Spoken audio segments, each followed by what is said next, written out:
I think we are good to go. How you doing, Charles? I'm fine. Sorry, I was hearing double. You forgot to turn off my Turn off the my. tab. Yeah. Yeah, it's all good. All right, you guys are talking in that. Oh boy. So yeah. Man, it's been a couple weeks. Hopefully you guys can hear me on the stream correctly. I am trying to do a different thing so the mic's not in the way of my face. Uh, No, this Pretty it's not. quiet. No, it's good. Yeah, yeah. Okay. This is good. All right. So, first off, I apologize that it's been a couple weeks since the last podcast.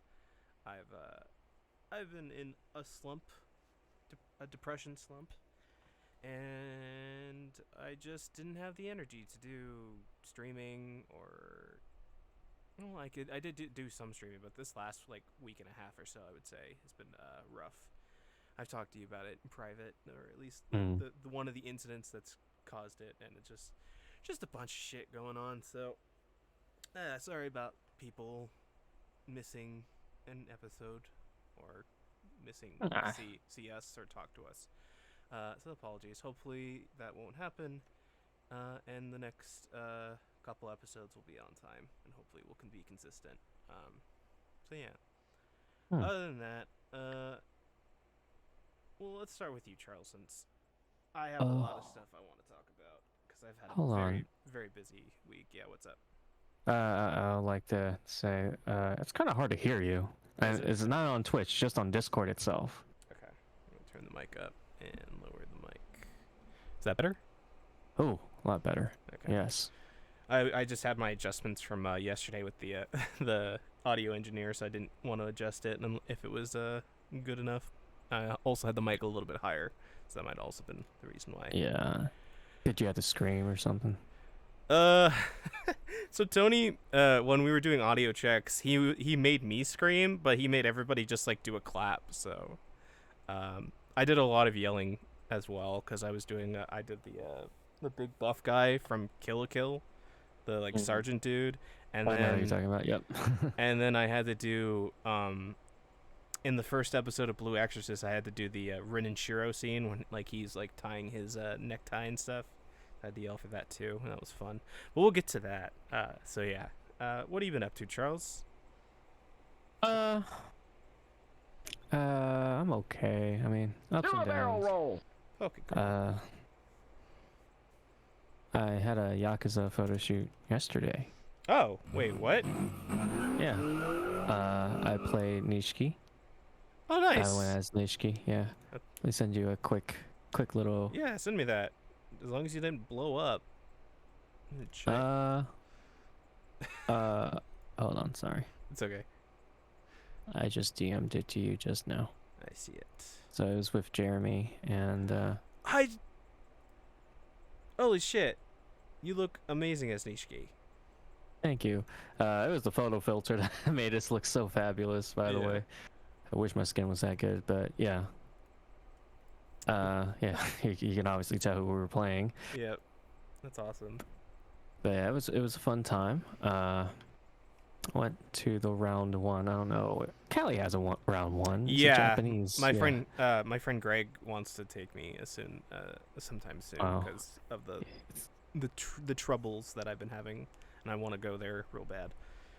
I'm sure, especially in California, that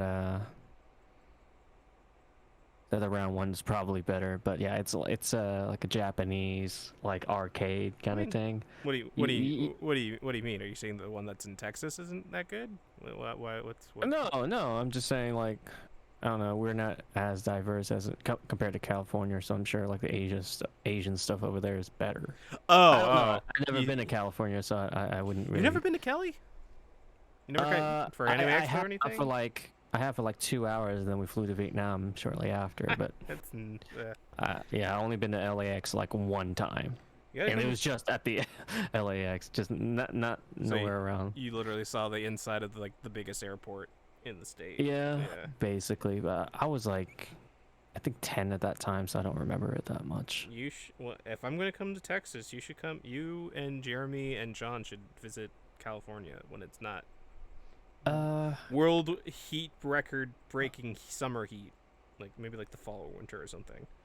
I will be. I'm going to this thing called Avox, and Avox sounds familiar. it's Zach's going there, and I want to meet my boy for the first time in our lives. I think that's what it's actually called. Hold on, if you don't mind me. Yeah, go for it. Waiting. There's a convention there.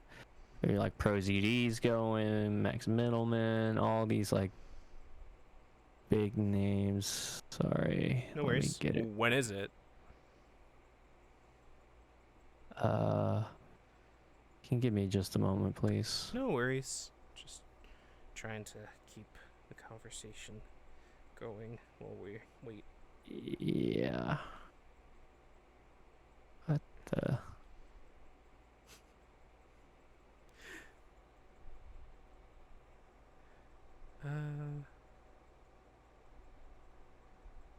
Avox. There we go. Avox 2020. Oh, they moved it to 2022, unfortunately. Oh, next year? Alright. But I just found the site, so here we go. Link it to me, thank you. Good. Just did. And if you look at the guests, there'll be Matt Mercer, Steve Bloom, Todd Habercorn, Christina V, Bryce, Zach, Crispin Freeman. Of course, it's literally a year from today, like a week ago. Damn it.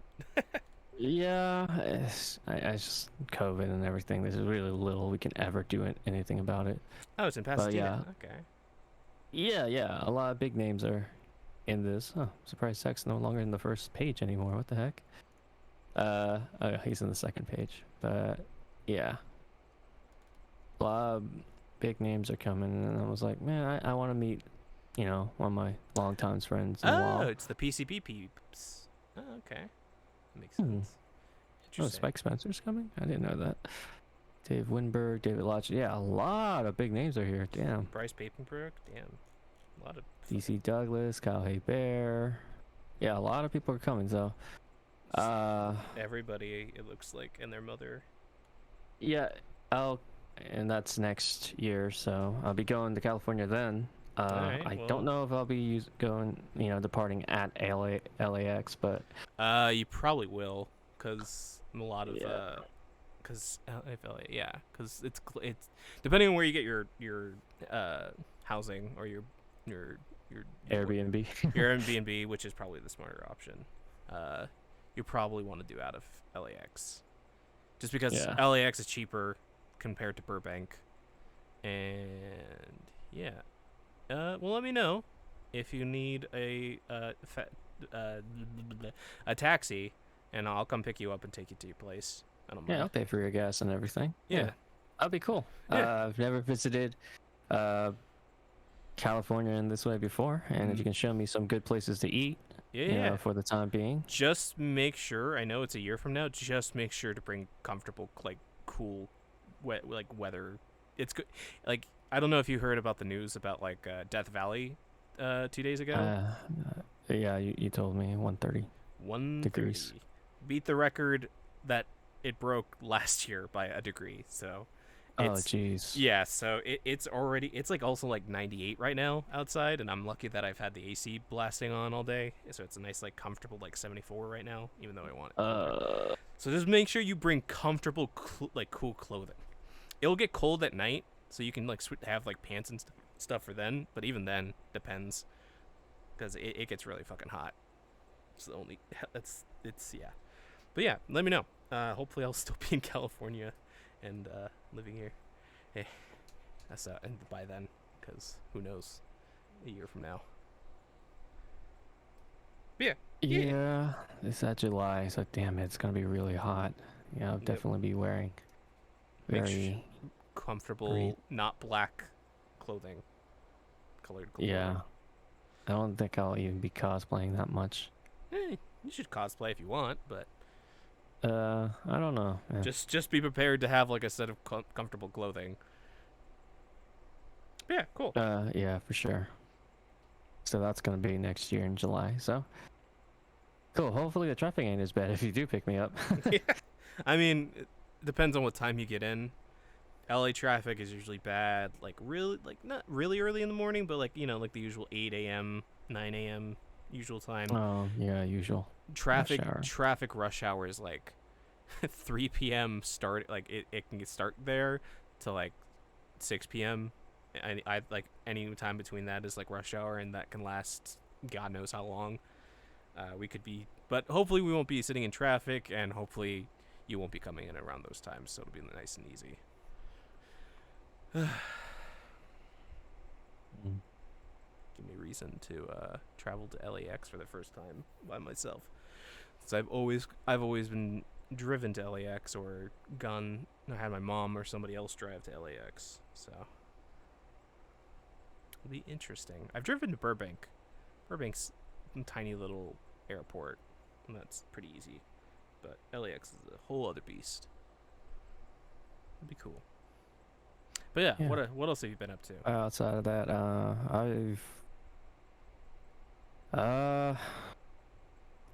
yeah, I'm making my own website now. I heard. Yeah, it's on the way, but right now it's just like I'm not in a crazy rush because I don't have that many credits to it yet, but it's on the way. Still better to have it now than later.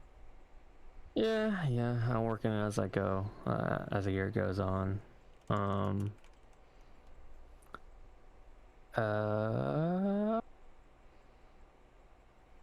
Been working out. I'm not going crazy pace where I'm like burning myself out. I'm taking my own pace, at least exercising here and there. That's good. Staying healthy. I have gained healthy weight, not bad weight.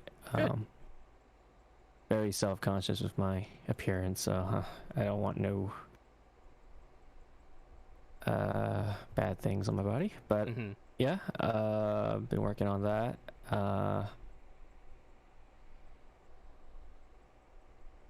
That's oh yeah, I took Crispus and Freeman's class like last week. And man, you had a kind of like an existential crisis. Not that really. I just feeling very overwhelmed. There's just so much you don't. You think you know somewhat, but man, there's a lot that you can improve on for anybody, and this applies to everybody, not just me. So it was just like, but I was already kind of in a bad mood that time, and.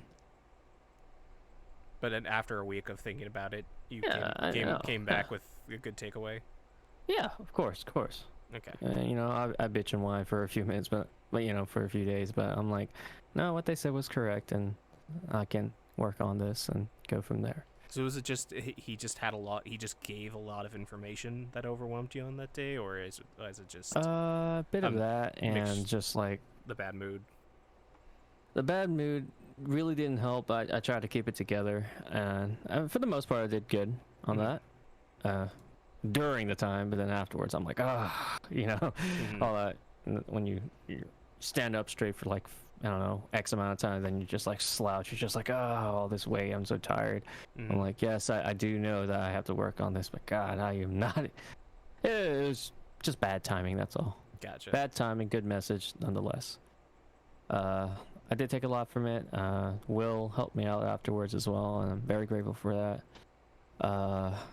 I'm not gonna do auditions this week. I'm not really feeling up to it. I got a lot of bad mojo going on with my main friend group, and I just sorry. Another existential crisis thing going on, and I'm just like, what the hell to do with my life? And I'm like, wait, I do know what to do. I just gotta push through. Yep. And yeah, I'm turning 29 in next month too, on the 10th, and I'm like, fuck. Yep, 28 and a little over a month for me, so I'm right there with you. 20 what? 28. 28. Oh. On the 1st of September. Oh. Yeah. Damn. We are not far apart. Yeah. Like a couple weeks. Yeah.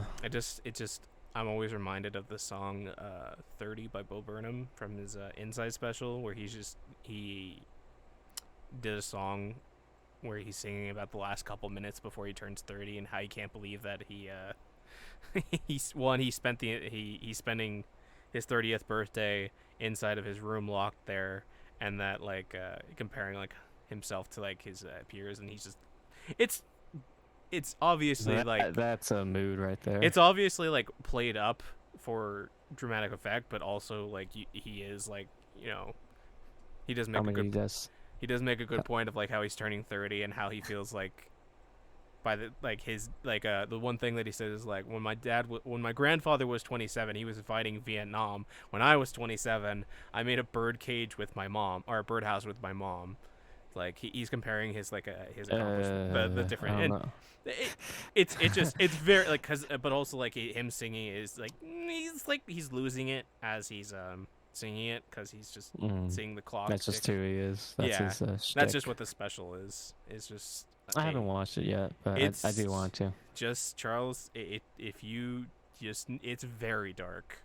It's literally Bo Burnham locked inside of his house for a year making this special, and it's almost like a descent as he goes mad, kind of. But like it's obviously like one part is like a show and the other part is like real life Bo Burnham dealing with, you know, the situation.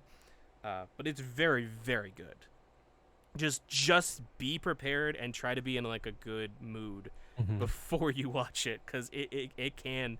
I would say the last like 30 minutes I wasn't so much laughing as I was just kind of concerned, and I was just like but then like afterwards I thought about it and I'm listening to all the songs now. I'm like, oh, the songs are really funny even if they are fucking dark.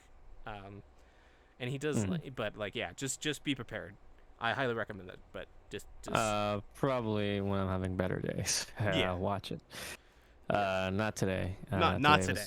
But when you're in a better mood, because it's some good fucking art, and the fact that he wrote, edited, mixed, and performed all of it by himself in his house with like the only things that he had help from were like he got people to send him the equipment. It's nuts. Yeah. Well, I guess compared to him, I mean, I don't know. He should be jealous of his grandpa going to the Vietnam War. I would not be jealous of anyone going to that war. It's just once you watch it, you'll understand. Gotcha. It's just one of the comparisons that he made. Because like, you know, like he starts off talking about like how he has to help heal the world with comedy as a white man, and it's like it's funny, but like man. I'm trying to dissect it, but also be vague about it so I don't spoil it, and try to like connect the 2 points that I'm trying to get across. Like the beginning of the special is very much like every other Bo Burnham special. It's like with him, like it's very much like this is Bo Burnham from 5-6 years ago now, and then as the show progresses, it's like the evolution of what he's done over he's improved over the last 6 years, and then it just descends into something even more crazy and more artistic excuse me, all right, very it's not artsy, just very experimental, I would guess it would be the best word to say it, because like I said, it is like kind of a descent into his madness as he's just constantly working on this project, keeping him both sane and insane, and yeah, it's nuts. Anyway, I get it. Yeah. Yeah. Damn. Yeah. Outside of that, that's pretty much it. I've watched the Black Widow movie. Oh yeah, how was that? I thought it was okay. It's just oddly placed. I don't know why they did this right after. So do you want me to give you an answer? Because now I actually have an answer. Because I thought it was... Okay, it's a spoiler alert for anyone. No. This is completely business related. Oh, okay. Well, yeah, why? Okay, let me find the thread. Oh, is it because their contract was ending or some shit? So, there was this dude that worked at Marvel Studios called Ike Perlmutter. And Ike Perlmutter is a piece of shit. Uh, Absolute garbage. But he was in charge of Marvel Studios before Feige. Like, he was the one who was making all the big calls before that. mm-hmm. He was also a racist, sexist piece of shit. Uh, I so know where this is heading then. so he so first off, he was cheap, and he didn't want to spend money. So this is before they got bought by Disney.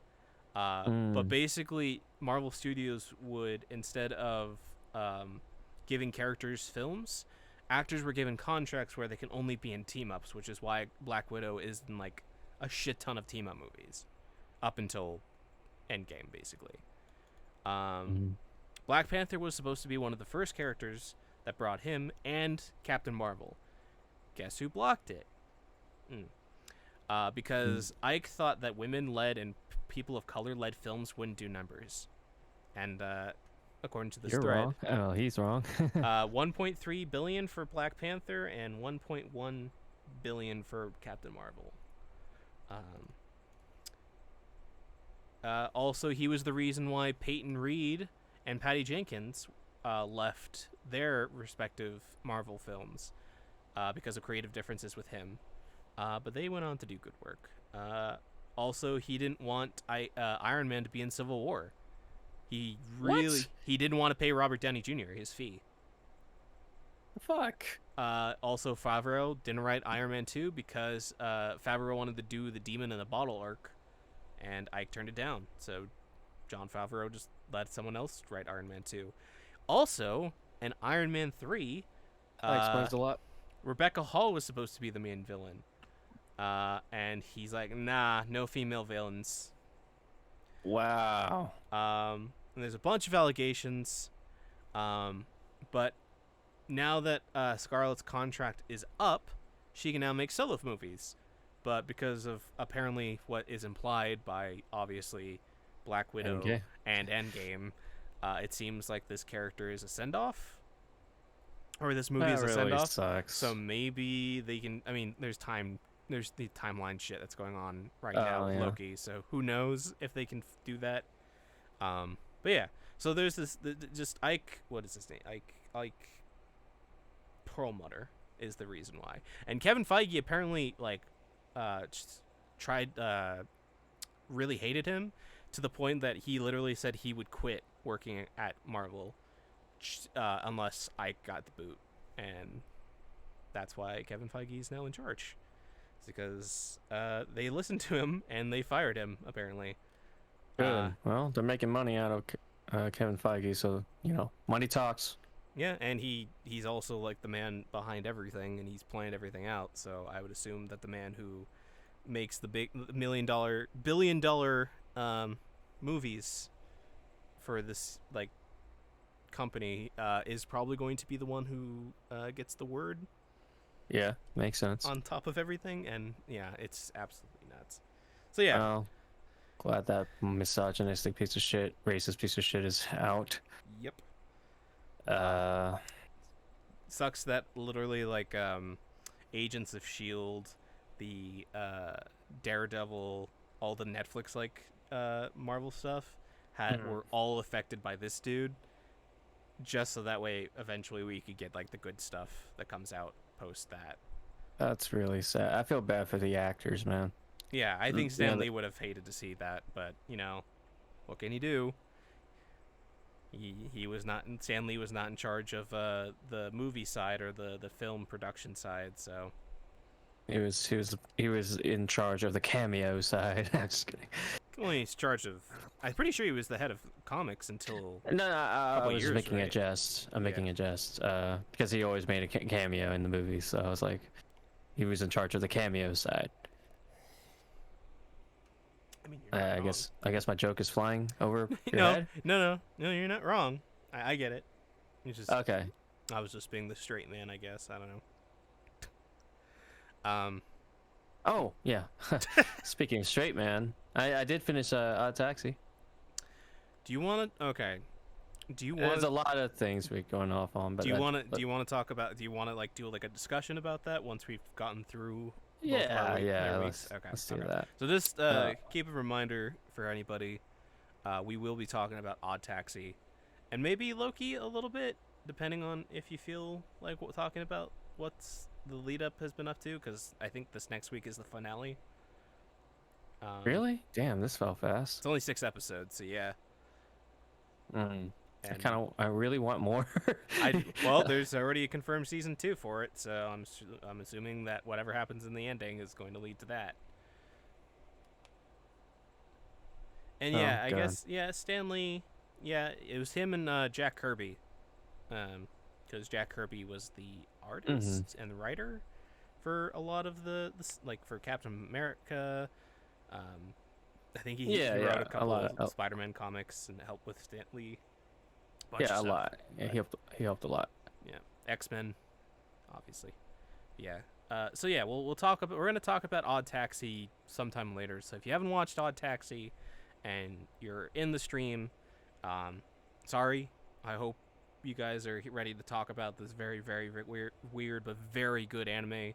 But if you're watching on the VOD YouTube upload, go watch Odd Taxi and come back to when we do that. It's gonna be a little bit, so just a heads up. We will obviously let you know when we're gonna do that. But yeah, God, that show is so fucking good. Anyway. Yeah. Yeah. Anything else you've watched besides that, or played? I've been very slowly watching Dragon. What's it called? Dragon Quest. Oh, Dragon Quest: The Adventures of Dai. Yeah. Been watching like an episode a week. That's Just fair. one episode. That's fair. Pushing myself through, man. I really want to give a show a chance. How far are you? The dragon insignia was finally revealed, and the main previous hero is he bit the dust. He exploded. Yeah. Isn't some of that animation pretty impressive for it not being a Dragon Ball? Yeah, it's okay to me. It's really just standard to me, honestly. So it doesn't really impress me that much. Do you not get like the Saturday morning cartoon vibes from it? No, I get hard, like heavy Saturday cartoon vibes from it. I guess I kind of outgrew that phase. Well, if you feel like you don't want to watch anymore after a certain point, because it is like a long running, like it's an episode. What? I'll give it 15 episodes of it. It still like doesn't give me anything. Currently, so. I mean, One Piece can arguably be a Saturday cartoon kind of thing, but I mean, was for the longest time, in my opinion. Really. Back when 4Kids, yeah, a little bit. Oh, okay, maybe 4Kids, but even though 4Kids was my first exposure to One Piece, when I watched it, just like, in the Japanese dub and all that, it didn't feel like Saturday cartoon to me. It felt like it's actual like adventure kind of thing going on. Yeah, fair enough. It didn't feel crazy formulaic. There was like a story behind it. This one just feels.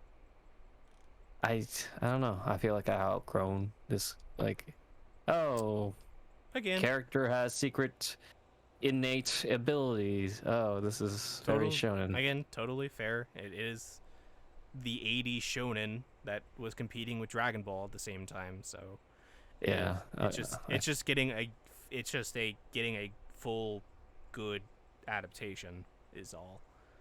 Yeah. Plus, if you like Dragon Quest and that entire aesthetic, it's a good Dragon Quest story.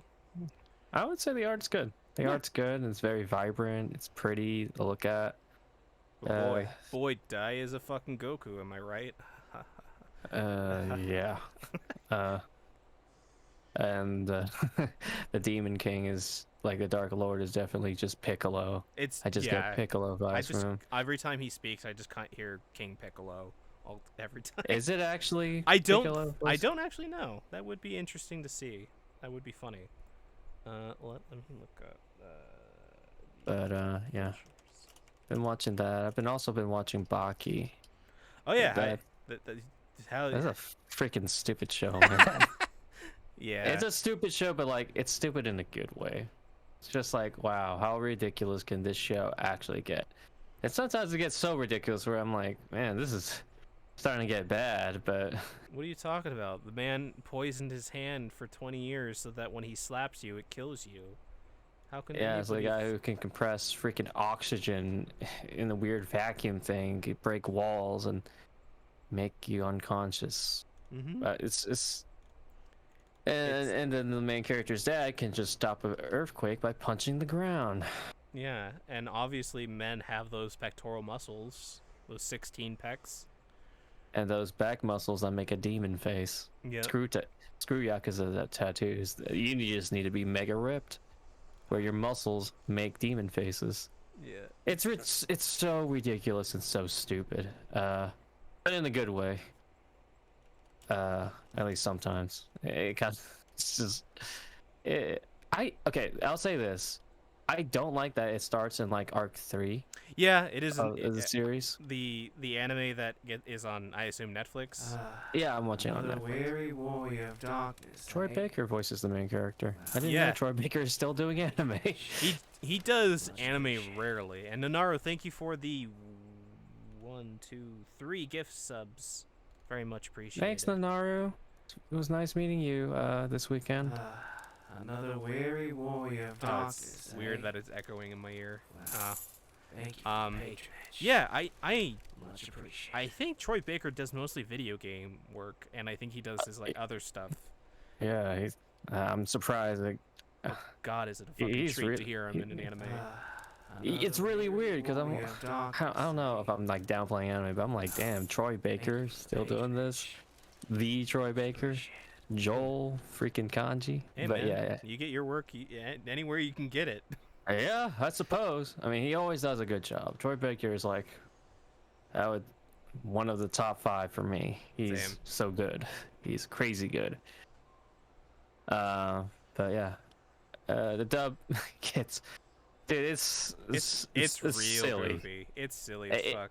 But It is like, it reminds me of a 4Kids dub, but not like not bad in quality. Like, just but kinda- it's just like, it's so corny and wacky. But that's the show. That's literally what Yeah. it is. It's just them adapting it. Like that, people overreact over the littlest thing. Well, Yeah. sort of. Yeah. Wouldn't call it little, but But hey, guess what? what? They just announced the 30th anniversary so it's getting another season in Netflix this Jesus. fall. So I am surprised.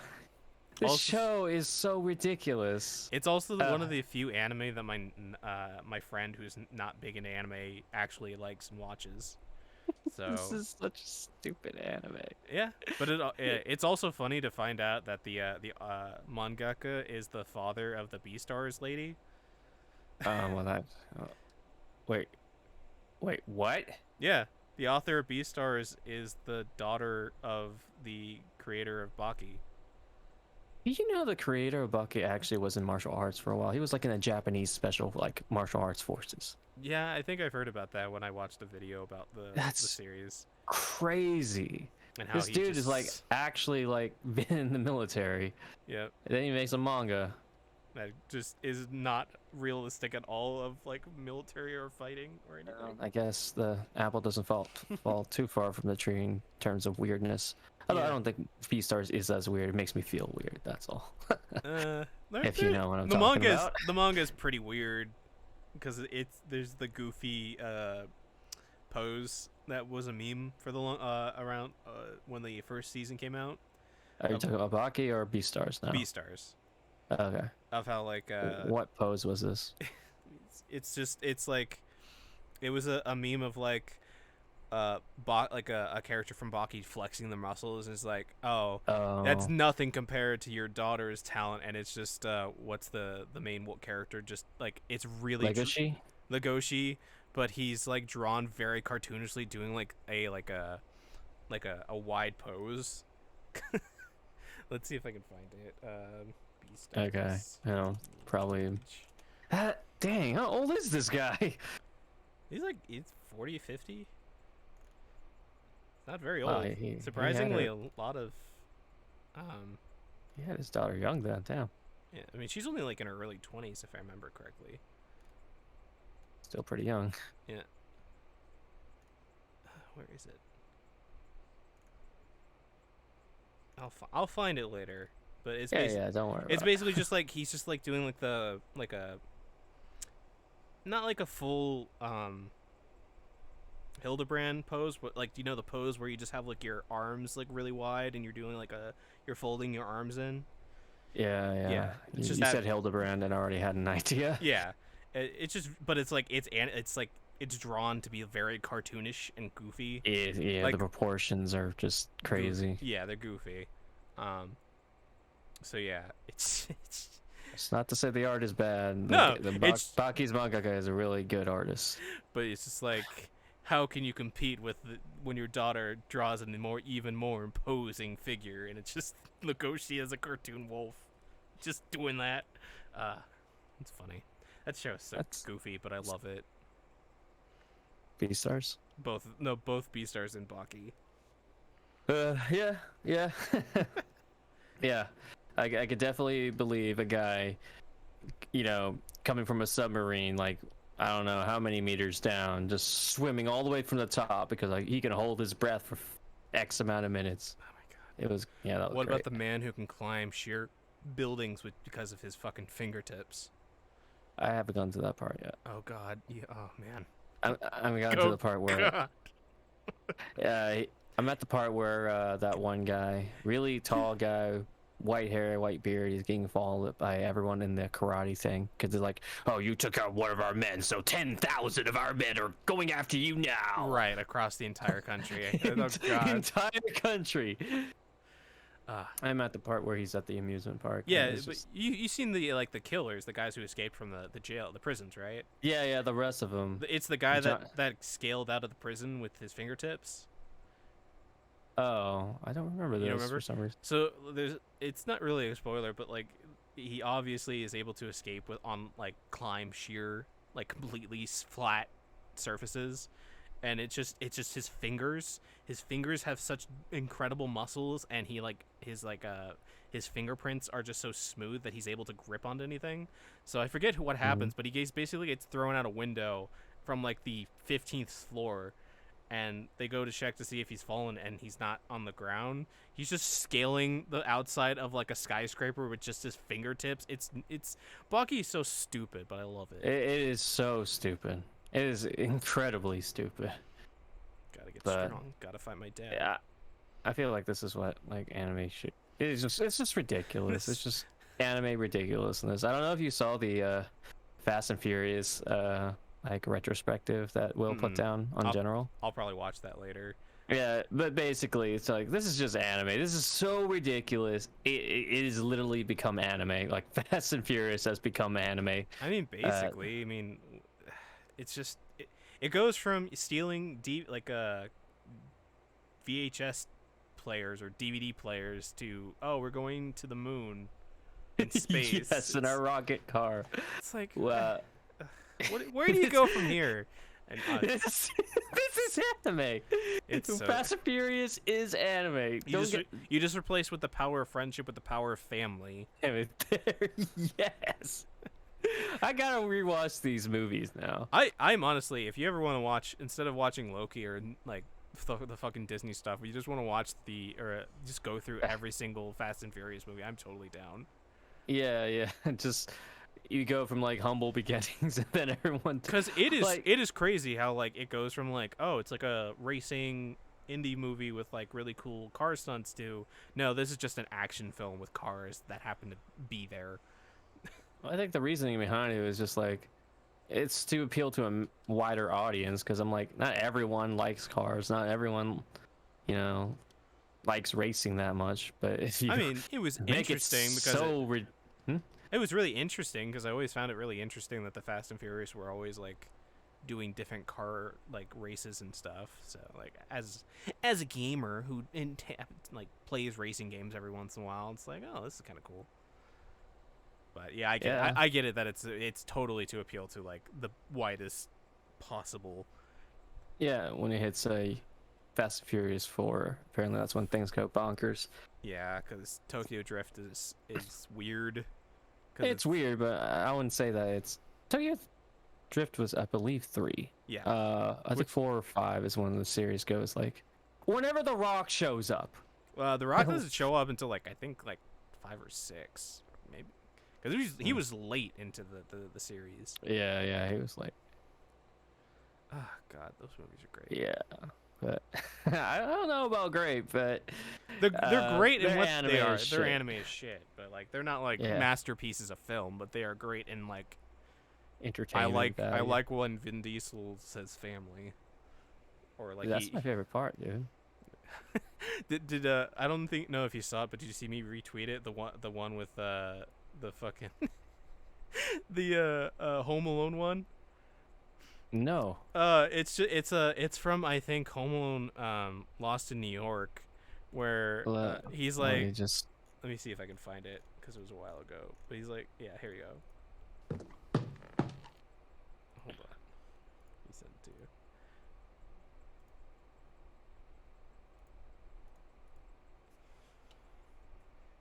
Oh, I just saw your tweets about Perlmutter. Like pure. Yeah, he looks like a. Yeah, he definitely looks like a racist, sexist piece yeah. of shit. Take it. So let's see. Can I post? Is it this 14-second clip? It's just a 14-second clip, but it's the ending. Everyone in this family hates me. Then maybe you should ask Santa for a new family. I don't want a new family. I don't want any family. Families suck. I hope you don't mean that. Oh my gosh! It's just no. they just edited him into the background. It's so No. it's so perfect. It's so good. Oh Post man. this in. I'm posting this Yeah. in the memes. If you could post, yeah, this shit is great. It's so fucking good. I'm gonna try to post it onto the Twitch channel, so people can watch it. If I know you heard it in the chat, but if you wanted to watch it, there it is. No. It's so fucking good. No. Oh my man. gosh. I love That's. the internet was built for this moment. I wonder when aliens just like take leave a us look the at our fucking alone. just like, what is? They I don't. wonder how. Oh my god, aliens looking at memes on Twitter during one of the meme rushes of the day. Oh, Yeah. God. Oh god. Oh god. Maybe they were right to stay away. It's a lot of memes, and they're just like, nah. What the Ah, fuck is fam. this? They're This just- ain't it. This ain't it, Chief. Why is this bald man suddenly appearing behind this lady after he says family? Why does he look so disappointed? He doesn't have a shotgun though. That's the only side problem. There's actually like a scene between Jason Statham and and Vin Diesel where Vin Diesel's wielding two wrenches, and Vin Diesel makes his own makeshift blades out of his car parts. Nice. Good. Just, yeah, yeah, Give it to me. kind of crazy, but yeah, it's pretty anime. Yeah. Anything, Yeah. Anything else you've been doing? I've been just really liking Loki. Just Show's and it just feels fantastic. so short. But Yeah. I've enjoyed this more than Falcon and Winter Soldier, that's for sure. But Yeah. I liked Falcon and Winter Soldier, but I like this one better. You can definitely tell with Falcon and the Winter Soldier that they had to make cuts and that they had to do time constraint stuff because of the pandemic. Loki, it just feels like, oh, they knew what they were doing. They filmed everything, and this is tight and is good. Yeah, it just feels so fun, especially with the alligator and like it's just the whole interactions of how everyone treats each other, and especially with that last episode where everyone's just like, "No, I'm the king," and they all start killing each other. I'm like, well, that's not really too far fetched on what Yeah. actually might happen. So Because they're all pieces of shits if they didn't change. Yeah. yeah, true. Yeah. And they know it. That's the thing. They know that they are. But yeah, it's a great show. Great. I love Tom Hiddleston. I love the lady who plays Sylvie. I love the 3 CGI alligator, Loki. What? No, it's It's- a real alligator. What are you talking about? It's a good show. It's a good show. I It's really very like. good. I do like WandaVision better, but this is not bad. Like this is like WandaVision tier. has like the conception, like Yeah. the concept of WandaVision is fucking perfect. there's so many good quotes from that show too, and there's a Yeah. lot of parts from that show that I like. There's a lot of stuff in this show that's really good. Yeah. I just wish it was longer. This is a good show, and I feel like it. I'm glad it's getting a second season. I just don't So- know how that's gonna work. Honestly, Uh, the TVA is either going to burn to the ground the next episode, or we're going to it's going to be like the TVA cliffhanger. not a cliffhanger, but the TVA is going to be like some sort of necessary evil or something to like stop something even worse. I don't know. I think maybe I don't know. Maybe 'Cause- it'll film Because the fact that episode was it 2 when she bombed the timeline, Yeah, was and 2. it's just the timeline is back to normal like by episode 4, and there's no panicking. It just makes me think like, what the hell? Well, obviously I know what the hell happened. It's Doctor Strange probably, but it's like, I don't know. There's still no overarching. Like, there's the overarching multiverse story, but there's no overarching like villain of this entire part in the MCU. You know? Well, Yet I don't like we don't. no, it could be Galactus. the time or just the travel? time cube. I It's don't just know. a lot. Or they could just be one of the primeval villains, just True. the very old ones. I don't know. Anything could happen, literally. There's a multiverse that's been confirmed, so Yep. it could be By- anything. By Honestly. Wednesday, it's probably going to be super confirmed that the multiverse is now a full thing and not just we're treating like the timeline, the single timeline is the perfect and it's fixed, and it's like no. Tobey Maguire, Andrew Garfield are going to show up in the Spider-Man movie. Okay, let's They have to. I understand that Tobey Maguire is hard to work with, but he can't pass out on this opportunity. Oh, I assume that Disney threw up quite a lot of money at him, probably. I assume. They I have would that ass- much money. They have that assume. much money. They can afford it. They can afford it. And I would hope that Tobey Maguire has mellowed out over the years since he retired from acting. Maybe. Semi-retired, because he did do The Great Gatsby and stuff. Maybe he saw all the Bully Maguire memes and it's just like, this is my opportunity. It's just the entire. Oh man, I can't imagine. if they do the multiverse, are they just going to incorporate is it going to be Tobey Maguire Spider-Man 18 years after Spider-Man 3, so he's still or is it going to be they're going to make him look nice and he probably worked out and got jacked so that he's just basically Spider-Man post Spider-Man 3 Tobey Maguire. Peter Parker. I don't They know. could just use CGI to make him look younger. They can do whatever they want. They did it with him. Samuel L. Jackson, so you're Yeah. right. I don't know. If they can do it with Samuel L. Jackson, they can do it with Tobey Maguire. Yeah. They have the money, dude. Disney is just like a mega corporation. That they are. Kind of scaring me now, but Hey, yeah. Only 5 more months until that movie comes out. Fuck. What? Really? Wow. Christmas in this year. I forgot. It's July now, and time doesn't feel real anymore. It does Especially- not. Even things are opening up right now, it still does not feel real. It's not back to Boy. normalcy yet. People in the grocery store just not wearing masks and acting as if everything's all right in SoCal when the Delta virus variation is going on. It's like, Well, everywhere I go right now, nobody is wearing a mask. ugh. And I think they all just got tired and just gave up. Well, it is I don't Texas. worry about it too much, It though. is Texas. And Texas I'm don't just- care about them taking them guns and their Bibles. You hear this shit about people were coming up with conspiracy theories about how Biden wants to have Biden's trying to send volunteers door to door to go and get people to go to the virus. So some conspiracy theorists came up with this is the way for Biden to take away our guns and our Bibles. It's like, what? No. Huh? I hate my state, dude. Ugh. It's just a bunch of boomers, you know. They just been so indoctrinated. Can't think for themselves. It's okay to be religious, but I feel like, It's okay to be religious, but you're not following your own teachings. and no, they don't. They just are in it by Which is- name. God, it's so like I'm not religious at all, and I was not raised in any sort of faith. But just seeing how like the teachings of Jesus have just been defiled by so many people over like the last 100 or so years in general, but like God knows longer, because obviously, but just like corporations and just politicians and stuff, just ugh. The mega churches and stuff, ugh. It's just really sad, man. Yeah.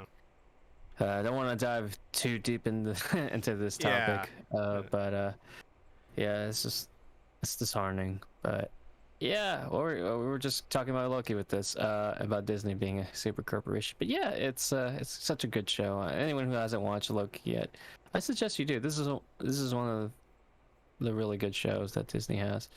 Especially I don't know. if you want something Marvel related. Yeah, something to scratch that itch. Yeah, but Black Widow was okay. I feel really bad for Scarlett Johansson. She did deserve better. She is a good actor. She did deserve that movie 8 years like sooner. Like, Yeah. because apparently Black Widow was supposed to come out like right before Civil War, and then obviously that dude Yeah. happened, and well, I can totally. This should have been released before Civil War, man. It would have made more sense. mhm. Um, Does it like start at like? Does it even address like the current timeline, or does it just start and take place in the past? it takes place in the plot. Yeah, cannot speak English. It takes place in the past. In the first few bits, right? And then it just fast forwards, and I guess it's not that much of a spoiler since we already know what happens to her anyway. But this takes place after Civil War, so she's an international criminal. Yeah, it takes At place. this point. It literally like. That's why people are like so upset, is because it literally takes place after Civil War. So there's no real reason why it's coming out like what 6-7 years after that story ended. And it doesn't like affect anything as a whole, really, except for that ending scene. Post credits. But post credits, yeah. Which is so weird. It's like, whatever. I don't want to talk about it because I haven't seen it. So, because I don't know what it is or what that scene is. Because people seem to be either upset or like mixed about it. But I don't. I'm more on the mixed side about. I don't know. I wouldn't be really upset about it, but. Is it confusing or is it just a weird? No, it's not confusing. It's just like why. Okay, it's just a weird why scene. Okay. Like, this person's arc is finished and all that jazz, but it's okay. I wouldn't say it's bad. It's just Weird. this movie should have been released after Civil War, and the timing's just weird. It's not like a bad movie. It has good action scenes. Everyone acts pretty well. The actor who plays Hopper is Fucking God, he's amazing. yeah, he's a super soldier apparently. It's kind of sad that we only see him in this movie. I want to see him in other movies. Maybe he'll show up, I assume. And the guy who plays Hopper in Stranger Things to a Russian accent was pretty cool. Is it a really bad Russian accent? Because I remember like in the first like trailer, it's pretty bad. It's just like it's a very over exaggerated. I don't know. Don't ask me about accents. I don't know. Like, Is it? Does he sound like this? But like, obviously. Oh yeah, it's like I fought with Captain America. Okay. I mean, yeah. I cannot do the Russian accent. I love the Russian accent, but I can't do it. But he does an okay job. It's not like. Okay, it's over exaggerated.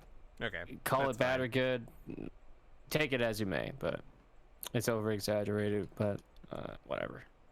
He's a kooky character anyway, so I guess it fits. Yeah. Because he's always talking about his glory days. Oh yeah, I fought against Captain America and all that. Like, I was the first Soviet super soldier, and that's it. That's all I'm really saying about his character. But yeah, he was really cool. I hope we do see him in the future. I do like his character. Yeah, but all in all, it was an okay movie with weird plots, and Mhm. yeah, I don't know what else to say about it. It's just okay. I gotcha. I guess I'll watch it when it comes to. I think it comes to Disney Plus, like the rest of Disney Plus, like a month or so later or something. I'm not paying $30 to watch it because that's Yeah, stupid. yeah. My friend, he bought the premium, so I was like, oh well, might as well watch it. Yeah, may as well. Not going to a movie theater to watch that movie. That's for fucking And sure. I don't think you should. Just No. wait till, wait, give it a few months. All right. Yeah.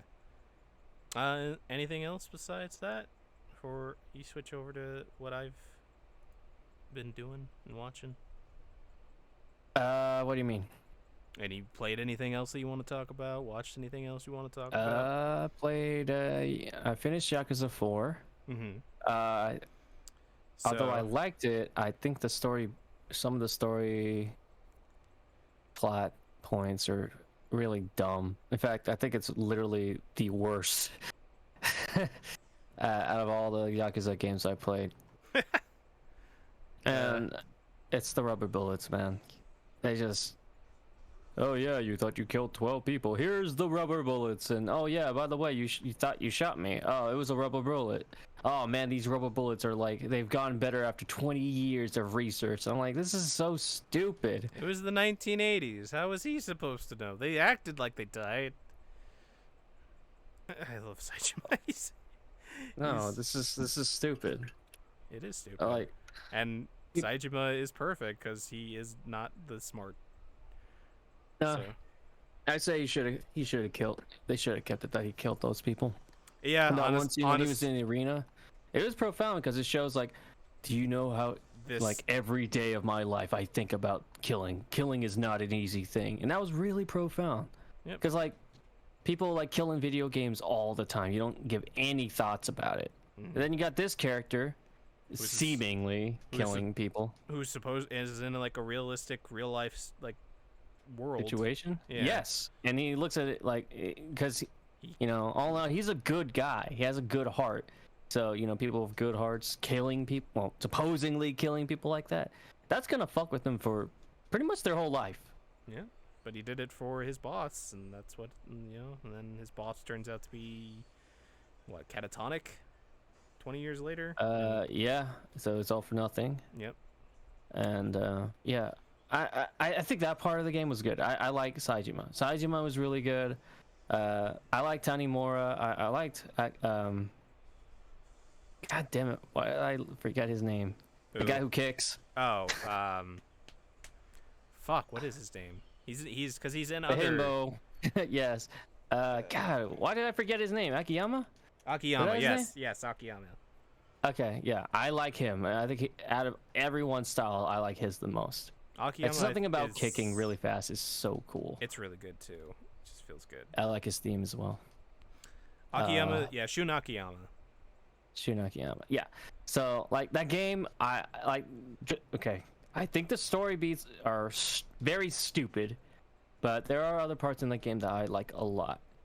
It's not the worst Yakuza, but dear God, it's not my favorite. We can The gameplay got kicked up. Yeah. Really. Compared to but from 3 to 4, yes, definitely. I feel like they probably need to remake 3, even though it is like the black sheep. Like I like that It game. is rough. It is incredibly rough, and I'll say this: I didn't do all the sub stories. The game was so rough, man. I did most of it. I didn't do all of it. Mm-hmm. Definitely didn't do the cabaret mini games. Oh my gosh, I'm so glad they changed it up. Oh, in 0 and then Kiwami 1. I still honestly thought up until they released it that they were going to do a Kiwami 3 through 6, 3 through 5. Because that's what that's too expensive. But that's what I thought. But yeah, I feel like Kiwami 1, 0, 1, and 2, Kiwami 1 and Kiwami 2, and like as a trilogy is pretty damn good. yeah. But they need to do something about 3 outside of like remastering it, because like my God, It's yeah. it is. I like 3. it's just so rough. It's and the thing is, the game is like probably the shortest in the series, so it's not gonna like Yeah. cost that much to like remake it. 4 doesn't need to be remade. 5 definitely doesn't need to be remade. And if they do remake it, cool, whatever. They don't need it. But, 5 just needs, like, from what I've heard, just a little bit like rebalancing for bit of certain quality of minigames life. and quality of life. yeah, a little quality of life, but it's nowhere near as bad as 3. 3 has got to be like the worst gameplay wise Aged. ever. Yeah, it's aged It is really bad. aged bad. 4 and 5, I'm feeling like, oh, okay, now we're going back to the Yakuza 0. Like the gameplay has already been set, and I feel like 6 is definitely very recent anyway. That it's not going to feel aged at all. 6 is gonna feel like Kiwami, just to let you know. Yeah. So, and then 7 is obviously, turn-based. Yeah, so it's obviously the completely new. It's been out like what, 2 years ago? 1 year Has it ago? Really? Yeah, and technically it's been out since 2019, since that's when Damn. it came out in Japan. So yeah. Well, on Steam it was out in 2020, so let's just say 2 years. Yep. Damn. But yeah, can't wait to play that. Ichiban looks like he's gonna be probably my favorite character because He beats I can- Kiryu out without a doubt. Honestly, personally. from what I've seen and what you have told me, 25 years in prison and just feeling like a failure. I feel like I can relate to him a lot compared to Kiryu. And don't get me wrong. 19 years. The 25 years was 19 years. Saejima. Oh, got mixed up. Yeah, you're right. Yeah. And the fact that he's also like a reflection of Kiryu almost to a T is pretty great too. But not as good looking nor as. I mean, I would say he's good looking. He's good looking. It's not as good as looking as Kiryu though. No, Kiryu looks Or like a Mazuma. video game character. Ichiban looks like a possible weird, Real life weirdo guy in Weird Life. Yeah. Yeah. But God, Ichiban's so fucking good. I feel like because I listened to his main theme Ichiban Ka, Mm-hmm. and I was like, damn, I can vibe with this. And I saw like some of the images of what he went through. This one guy just cutting his fingers. I don't know who the hell cut his own fingers, but yeah, basically like I feel like I can relate with Ichiban a lot, and I can't wait to play Like a Dragon. But I want to know the end to Kiryu's storyline, and I feel like it's gonna be. Oh man, 6 is so fucking goofy. Can't wait to talk to you I guys. kind of know what sort of happens, especially with. I finally know where that baby actually comes from now, and I'm like, what? Do you really know though, Charles? Because I didn't know, and it's still fucking weird. Okay, maybe not. But the baby you probably absolutely know, but it's the baby comes. I already know who that baby comes from. It's just, damn, that's a little young, don't you think? And yeah, well, that's a plot point. Yeah, that's too young, but so dirty thinking about it. But yeah, I heard every time I say I hope Kiryu and Majima happy ending, everyone's like, I'm like, shit, they don't have a happy ending. I'm so sad. That makes me sad. You'll understand why people are like that, because Kiryu's story is bittersweet by the end, I would say. He's gone through so much, man. Yep, and it's bittersweet. Like, yeah, I don't want to say much more than that, because 6's ending, like, I did cry, but it's like then I play 7 and it's like, oh yeah.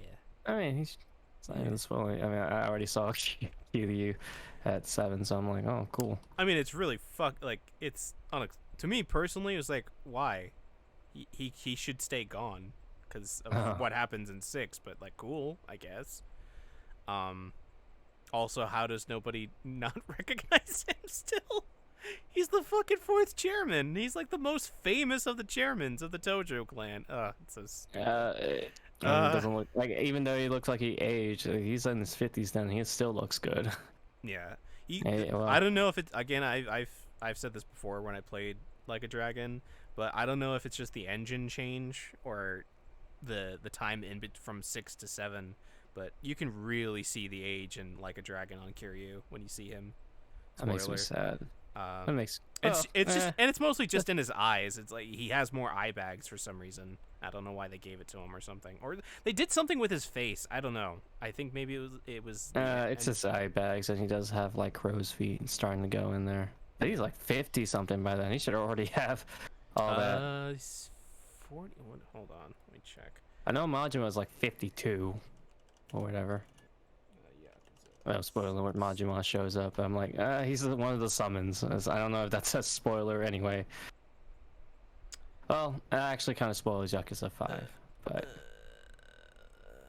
Movies. Oh, right, there's that shitty movie. I don't ever want to... That's a weird Yakuza movie, man. That movie, I've heard, is awful. It starts in, like, the second half of Kiwami 1. Or Yakuza 1. Yeah. And, like... Majima apparently is like the only good thing about, like, the actor who plays Majima is like the only good thing about that movie. It's weird. 5. What a weird... Yeah, I think Yakuza might be better as a TV show. I mean, obviously, yeah. Or a drama. It's definitely a J drama, so I would imagine it would be. Yeah. Yeah, it's a good series. Anyone who's into the Yakuza series yet, play them. Especially if you're very interested in how Japanese lifestyle, you know, how that is. If you want to know what being a Yakuza for real, if you want to play actual Japanese Yakuza propaganda, play the Yakuza series. Yes, it's not propaganda. It's not a romanization of romancing. Charles, it is very much Yakuza propaganda. What are you talking about? I've told you this before. I was being sarcastic. Oh, okay. Yeah, this is straight up the most. It's the most Yakuza propaganda in the world. Like the director and the creative director is friends with Yakuza, and he's told them about it. And the Yakuza literally love this game because it's showing this is what it truly means to be a Yakuza. Yeah, just you know, be a good guy. Definitely don't take part in like. Don't do big crime. Yeah, we don't do that. We do crime because it helped. It's shut up. Listen, the bridge fell down. We helped you guys out. All right, you Yakuza are the good guys. Organized crime, more like organized friends. Okay. Yeah. So by Yakuza 6 or Like a Dragon, he's 50. Yakuza 6, he's 48. Jesus but Christ. You know what? I guess that kind of makes sense. I mean, Kiryu keeps himself in shape. He's in very good shape, and in 6 you can literally go to a gym and make him even buffer. So yeah. I mean, it's just weird that he looks that good, even though he smokes, because smoking ages you really fast. I mean, maybe that's why his eyes look so weird. Is because after the events of 6, he just started smoking like a shit. Well, yeah. But he does work out. He is active, and I guess it kind of makes sense he still looks that good. I know guys who are like 60, and they look like 40 because they literally are like as ripped as Kiryu. I'm like, how? How do you look that good, man? Do they also hide it under a suit? And you just like. Well, you know, they're military people. Oh, okay, they're fair enough. Yeah, and like, they're just veterans that just. Also, buff. Also, the fact that Majima is like 4 or 5 years older than Kiryu and still also looks like he's like 30, like in his 30s, it's pretty nuts. Asians age well. I'll just say that. I think out of the two of them, Majima looks like he hasn't aged a day since Yakuza 1. But I think it's the depression and the whole crazy mad dog thing is keeping him youthful. Also, I don't think depression ages you faster, but I think him going crazy and not giving a fuck as much. And the construction probably business and yeah, we build shit. But going back to Yakuza 4 for a second, we can you and I can now agree that establishes a certain character as like the dumbest motherfucker in the entire series, correct? Wait, who? Daigo. Chick? Daigo? Yeah, what the hell was that all about? Yeah. What was that weird ending? What did we have to fight him? That was so dumb. I mean, I understand why you had to fight him, but he is a stupid. Why did he choose that? Why did he choose to do that? Ugh. Come on, man. You're like the last bastion for the Tojo clan. You're doing stupid shit. You deserve to get. Man, he's also fucking hella swole too. Damn. Yeah, they all are. But guess what? He does stupid shit in the next game, and the game after that. It's just, He's just. yeah. It's super fucked. I don't know if it's like his fault as like the character or this the writing, but He's trying. Daigo is a stupid motherfucker. Like he was really smart in like 2 and 3, and then he just became dumb, and I don't like him. I think he's more of a plot point of this. Now, if anything else.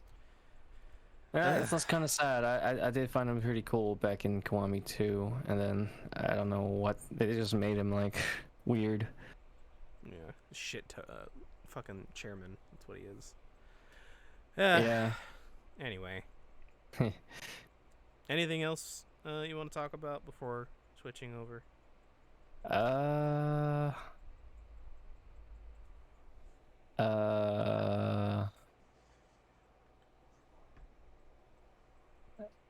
No. All right. I think I'm kind of good. Just Okay. play Yakuza, guys. Is a good. God damn it, my RNG sucks. It's a good game. You playing Genshin? Yeah. What'd you pull? I'm just trying to pull like stat items for my characters, and they keep giving me defense when I need attack and like crit chance. Ugh, that sucks. Yeah, Alright. it's whatever. So I'll talk about the shows and stuff and games that I've played before we get into like the big stuff that I've done in the last couple weeks. So a bunch of stuff ended over the last couple weeks. Those Snow White notes ended. That was fine. Definitely felt like it's set up for a season 2. Didn't like that like the finale, like his performance kept cutting in and out of like the story, so you don't actually get to hear his performance that much. Kind of annoying. Fruit Baskets also finished. Like its remake is completely done, and boy howdy, that is a very good show. A lot of people are raving for that show. It is very good. It is a very good show. Higehiro, after being rejected as shaved and took in a high school runaway, did not Usagi drop the ball, kinda. Yay. It definitely feels so like the final couple episodes deals with like the girl going back to her mom, and you find out her mom's like a piece of shit because her dad, like, there's this whole thing about her like her dad basically abandoned them because he's like a womanizer, and he kept and stuff, but the mom basically didn't love the daughter her entire life and stuff, and she slaps her, and it's a thing. That's sad. I hate that. And that she has to like live with her again because obviously she is, that is the daughter, and the guy tells her like, please raise her correctly as her only parent, and it's fine. And then like you find out that like he loves her, but it seems like it's in like he cares about her as in like he wants her to be a part of his life, but he still is like, no, you're too young, fuck that shit, that's nah. And then the end, and then it's implied that they years later after she's graduated that they see each other again, and that's cool. Cool. No, Usagi dropped full Not a crap. second. That. No. It definitely is not. What was that even like? Who gave that the thumbs up? That's disgusting. Anyway, go on. I mean, Japan, it's culture. So that was good. It was really well animated. It's really good. Don't Toy With Me, Miss Nagatoro, fucking fantastic. Ended still great. Good stuff. Good rom-com. That's on my watch list. It's funny as fuck. I want to be senpai. I want to be I gotta give me audition. I'll audition. I'll just pay me. Just pay me to do senpai, please. I want to play the man who gets bullied. Anyway, Osamaki rom-com where the childhood friend will lose. Jesus Christ, these kids are all awful, and I don't know why I watched 12 episodes of it. Something compelled me to do so. It's fine. It's not great. It really makes me think that these kids are the worst. These 3 teenage girls and this teenage boy, because they all try to manipulate. They're all. It's basically these 3 girls fighting over this guy, and they're all like manipulating him and each other so that they get the best relationship. And it's just weird, and it's. That's some petty bullshit, man. It really is. I don't know if I would enjoy that. I don't know why I continued watching it. I just did. That is like really middle school, like. I don't think drama. I told you like how like the girl pretended to like have amnesia, right? And how she okay, so one of the girls had amnesia after like actual amnesia, pretended to have actual amnesia because the boy got in front of everybody at the school and asked her out, and she said no. So he was like really awkward around her. And so I guess she came up with the idea of like, oh, I'll just pretend I don't remember anything from that period of time, and we can get back, like, restart a relationship. And he finds, so he's like, oh, okay, like that's not a good foundation to start a relationship with. But then he finds out about it, and she's like, so he's like, so wait, you faked amnesia, and instead of saying like sorry, she just kind of does the tee-hee, like the bonk of the head, and then he just like he confronts her about it, and he's like, what the fuck? And she's like, no. Yeah. And then she's like, no, you're an idiot, it's your fault that I had to do this in the first place. He's like, what? No. Okay, now I'm getting real pissed off. This it's just really dumb, and I don't think she ever apologized. And then he apologized, maybe, I don't remember. I think I just kind of wow, it's that's really very dumb. Toxic. That's a very toxic relationship. And then there's like 2 boy characters who like after every arc talk about like, oh, who got the best bonus points and like who seems to be in like the lead for the relationship and stuff. And it's like, what is this? It's really weird. But yeah, it's who wrote this? It's trash. It's trying to be My Romantic Comedy Snafu, but it's like a really bad ripoff. Doesn't sound like a good show. So don't watch it. I don't recommend it. To Your Eternity still makes me cry every episode because we got to the 3rd character, and well, you know, can't introduce a character in this show without knowing that it's going to be sad. So it's crazy. I see. That's just life. Did I talk about Zombieland Saga and how you always talk about Zombieland Saga? Did I talk about the finale and how like the ending at the last 10 seconds of the video just has a UFO come blow up Saga? Did I talk about that? Yeah. No. The last 10 seconds okay, so like the finale is basically just like, oh, they perform at the stadium that they failed at in the end of the beginning of the season. And it's like, oh, they get to like they have a full stadium crowd of the entire city of Sagas come to see them, and they perform, and it's great. And the credits roll, and then it's just like the countryside of Saga, and all of a sudden, just this giant alien mothership comes out of nowhere and blows it the fuck up, and that's the end of the episode. Season 3 maybe. And it just sounds like a freaking like Monty Python like ending. It's very weird, but in the same episode, they started also implying that there's maybe something else going on. There's like an actual plot going on or a curse going on with Saga. So I'm invested in it. It seems really interesting. Didn't expect an idol anime with zombies to be compelling story-wise, but I still think if there was ever an idol anime, Zombieland Saga is probably the best one to get into if you don't want to watch it for like the idol part. Because it is like a good like character. I'm cool with idol shit. Yeah, and it's like the show's like the songs are really catchy. I still think that the first season's OP is like fucking a great song and like a great. It's a banger. That's what the young kids call it. Yeah. So that's finished, and that was confusing. Very excited to see what season 3 is about. That time I got reincarnated as a slime started up, and that was cool. More slime reincarnation. Sure. Oh, Peach Boy Riverside is a show.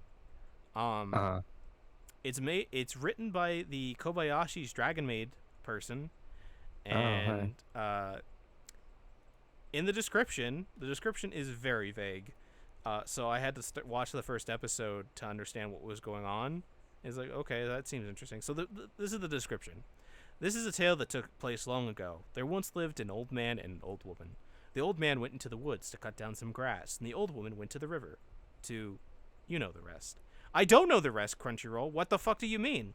So I watched the episode, and it's like this princess meets this bunny person and saves her and gives her like carrots and stuff, and basically they just travel, and they like, it's just she's traveling and they're traveling and they face discrimination because the town they go to doesn't like demi-humans and stuff, and That's then racist. and then they go to another town and there's stuff going on. They fight ogres, and all of a sudden the girl who's been having like these weird like heat, like heart attacks stuff going on, this giant ogre is about to kill her, and she just has this like peach image show up in her eye, and she's basically like super strong and invincible, and she just rips the ogre's arm off and stuff, and I'm like, there's also a lot of blood and gore in this show, which I didn't expect. What's the show called again? Peach Boy Riverside. That does not sound like a very violent.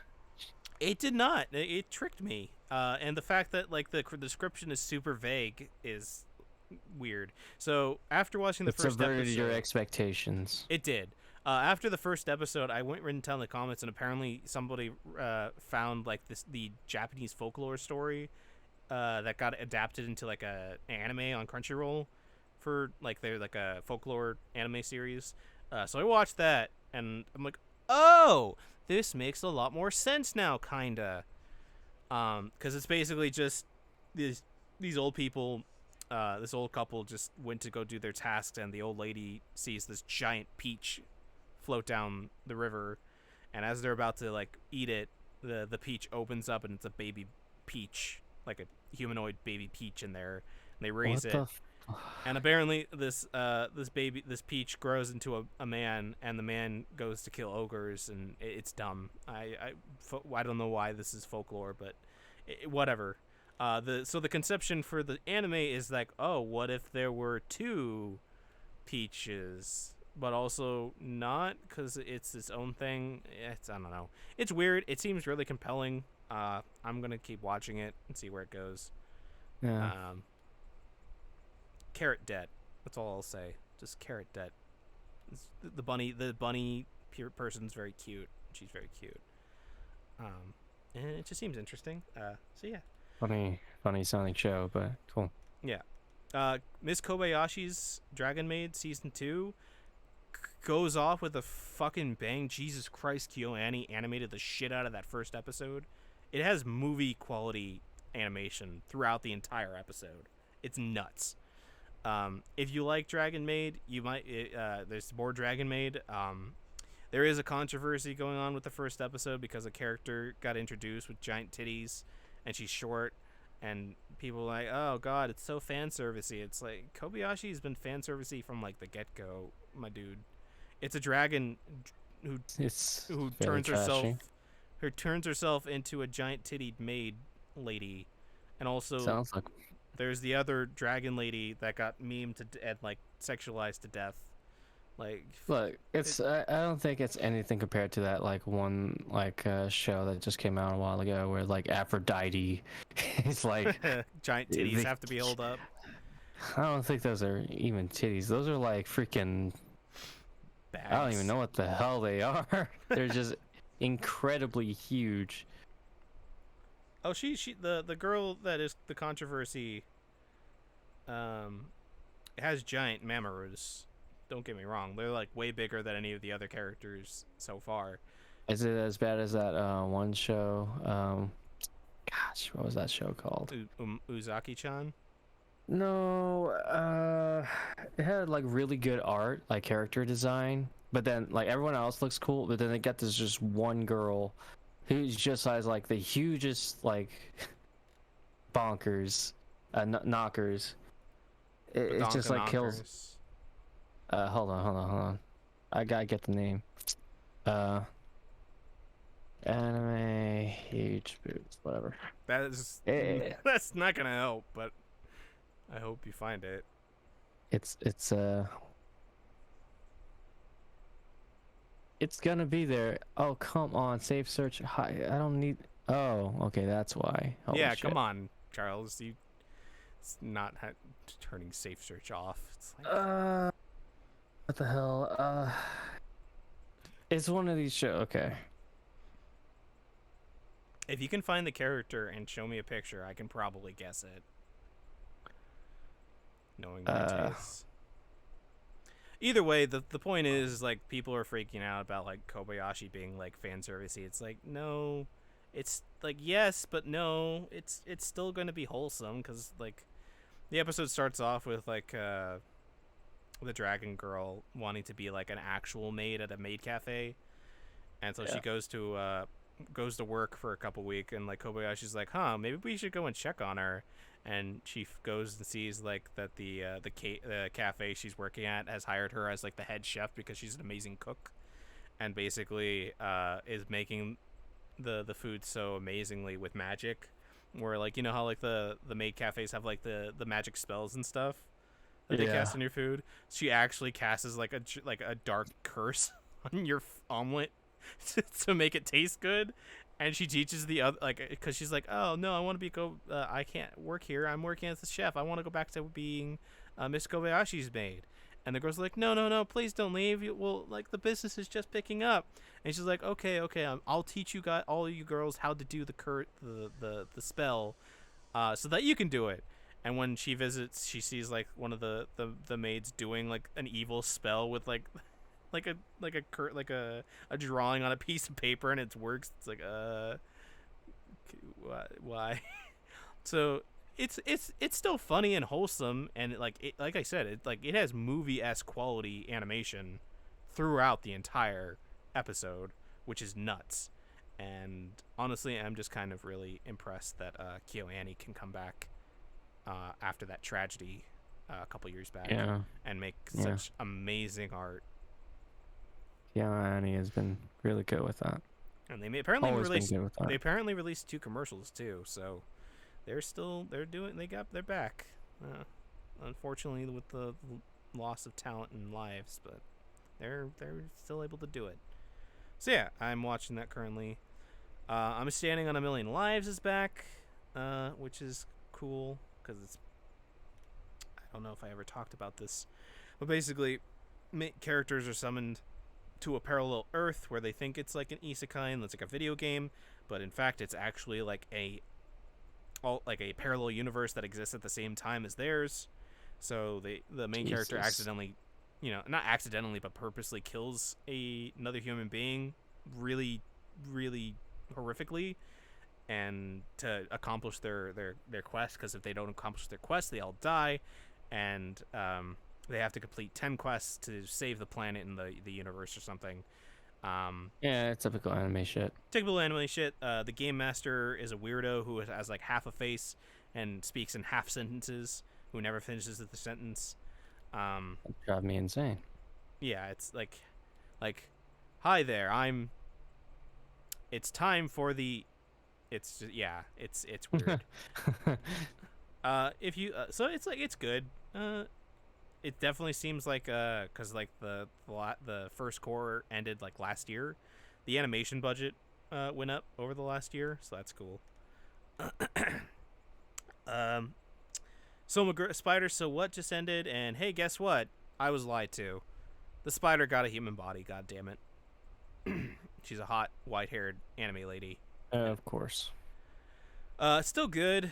Found out that the human parts in the last couple episodes were shitty because they got outsourced to a Korean studio that was short-staffed and short on time, and that the entire production also, like in general, just was being short-staffed and being undercut. So everything that had to do with like all the human fights in the last couple episodes were like really, really badly done. The final episode makes up for it, but it's kind of shitty that the producer had to apologize because of that. Still a good show overall. Once the DVD comes out, they'll fix whatever went wrong. Yeah, I assume. still great, still a good show. The comedy with the spider is great. Overall good show. Dragon Quest Adventure Die, still good, still following.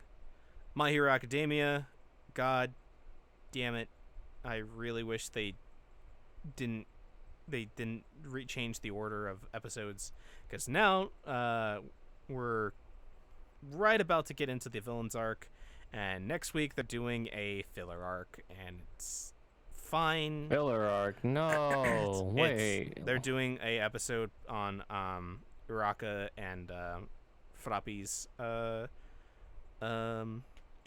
class work, their hero work, which I think is in the manga, but I'm not entirely sure. But I just want to get into the villain arc, man, because they already changed the opening to show the Liberation Front villains, and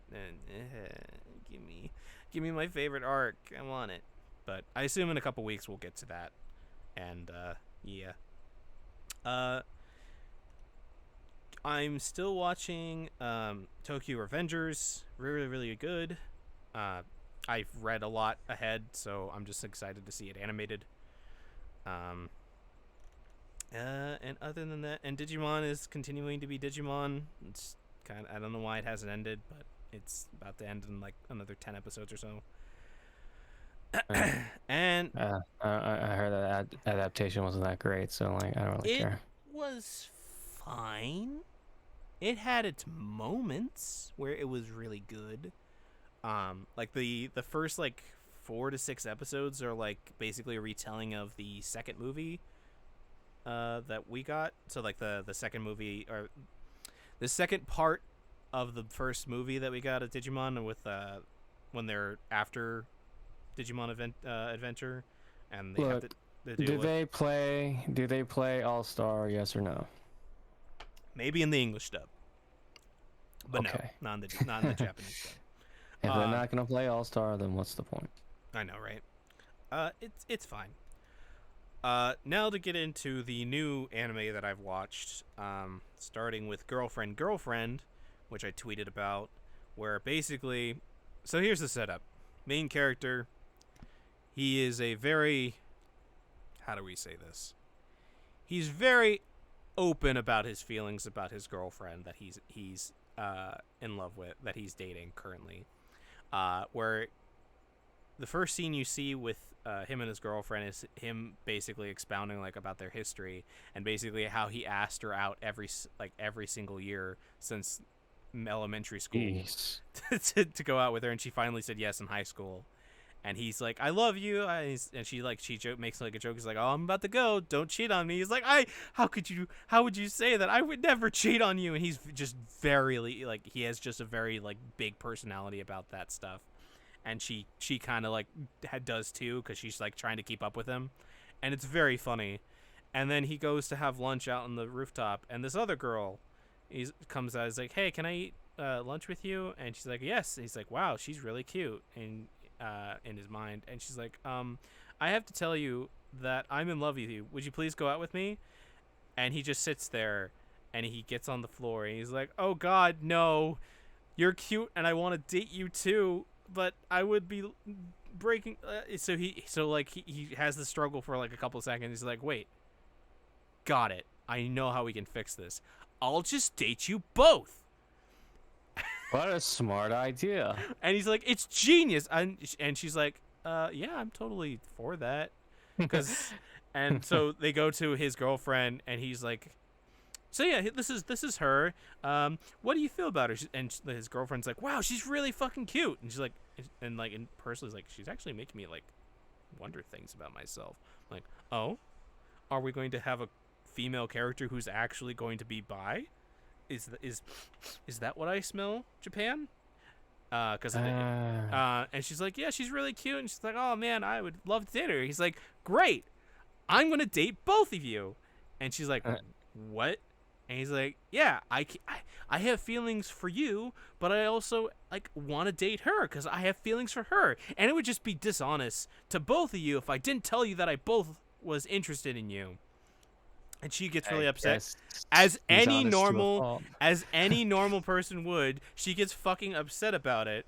but the other girl is like really cute. He's like, "Oh, I'll make you food," and she's like, "Fuck," and she's like, "Okay," and he's like, "Great.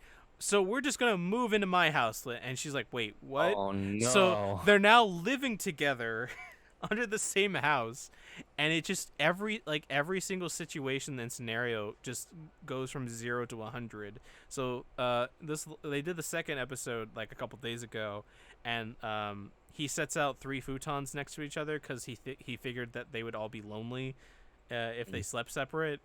And she's the main girlfriend is like trying to fall asleep, but she can't because she keeps hearing the other two. Well, he thought they would be lonely so they can talk at night. So he's talking to the other girl, and she keeps thinking that he's sticking his dick in her. So he, What? because of the dialogue that they're doing, he's like, "Oh, you shouldn't do that." And he's like, I'm just doing what feels natural." And she's like, "Ah," and she like goes over and flips over the cover. He's like, "Stop that!" And he just sees that they're just holding hands under the covers. Oh. And then so she's like, crazy like about that. But then you find that the other girl, the black-haired girl, is like, well, obviously she doesn't want to lose the fact that, because obviously the main boy is in love with the redhead main girl. So if anything happens, she'd be obviously the one that he breaks up with. So she sneaks, she gets the other girl's phone and while she's asleep, uses her fingerprint to access her phone so that she can go through her web browsing history to find out more about her. And apparently the girl has just been looking up like sex, how to do sex, how to break up sex with Jesus. and it's funny. It's really, really funny, but God, holy shit. The fact that the MC is able to convince these girls to do this, and apparently there's 2 other girls that he's apparently going to do this with if the cover is anything.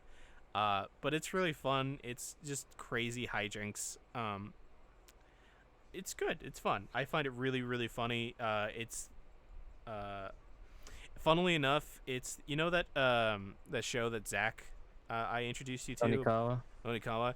I think it's the exact same voice actors in Japanese English as the main boy and the redhead girl.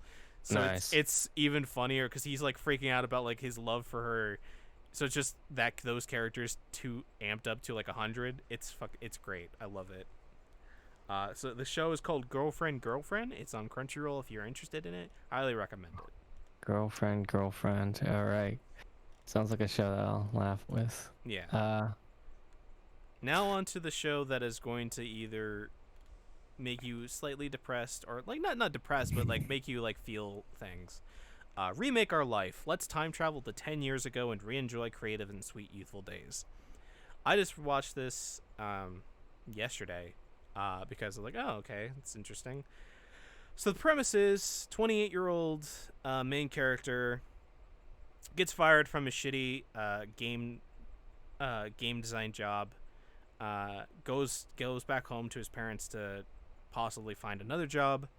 A month later, happens to find this lady on the overpass. Looks like she's about to jump, but she doesn't really. He tries to stop her. They have a drink.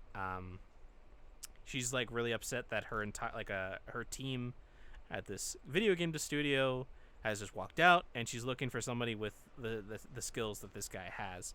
So he gets brought on to rework everything for her part of the game studio, and he does really well. He's able to revamp everything, reorganize it, and it seems like things are going really well. And the game that the studio is working on is working with these 3 big named developers or talents called from the Platinum Generation or something. They're from a generation that the generation that came from college around the same time he was going to college, and he's a fan of their art and their works and stuff, and he's like really excited to do it. And the first episode is 50 minutes long, so it's a pretty good first episode. And another month goes by, and the team that he's working on, the floor, hasn't gotten any material in a month from the main studio, and the boss that he got the job with tells the entire floor that basically the project's been put on ice, and basically he loses his job again. And so basically he starts regretting about like how when he was about to go to college, he had gotten accepted in two schools, the technical school where he went to college in this timeline, and an art school where he laments that, man, if I could just go back in time 10 years ago, I would go to art school and not do normal college, and because my life is just miserable. And he goes to sleep, and his sister wakes him up, and of course he doesn't wake up 10 years ago. Of course, that's not how life works, right? You don't get second chances. But it so happens another day goes by. That happened the month prior, when he first was looking for work. The same scenario happens again after the second time he gets fired and let go, and he ends up traveling back in time 10 years ago to right as he was entering college, so he can relive his life and restart it as he goes to art school in Japan, where he moves into the shared house with two girls and another dude, and it just so happens that maybe he can see who the Platinum Generation are, and maybe he can work with them, and maybe he can turn his life around and make it better than it was. And honestly, the first like 20 minutes of just like seeing like this dude just like lament his life choices and just wish he could have gotten for the thing is really real. Because he's literally our age, and he's just, he tries his best. He learned everything. He tried to do everything right, and it just it's rough. But it's really good. The second episode is really great. The girls are cute. It's really well animated. I think it's going to be probably a sleeper series, because I don't know, just a feeling. But if you like that like slice of life type of show, it's really good. Highly recommend it. It's called Remake Our Life. Yeah. Then the last show I'll talk about is called D_side Trameri the Animation, which is apparently a mobile game that is getting an anime before the mobile game even exists. Sounds bad. So let me preface this. This show is being made by the people who helped work on Fire Emblem Three Houses. The music is being composed by the One Piece composer for the entire series. It's the same dude. And the story is being written by a dude who's worked on multiple Gundams that I've heard good things about. It's also CGI completely. The CGI, Charles, is really, really impressive for the main characters. If you look in the background, the CGI is really bad. Can you drop in the tab? What anime is this? D_side Trameri. I can just copy paste it into the DMU. Trameri the Animation. Basic premise is that main character loses his brother a couple of years ago in a weird freak incident. Years later, he grows up to be cheerful, and after his kickboxing practice, he is bitten by a strange creature calling itself Triss.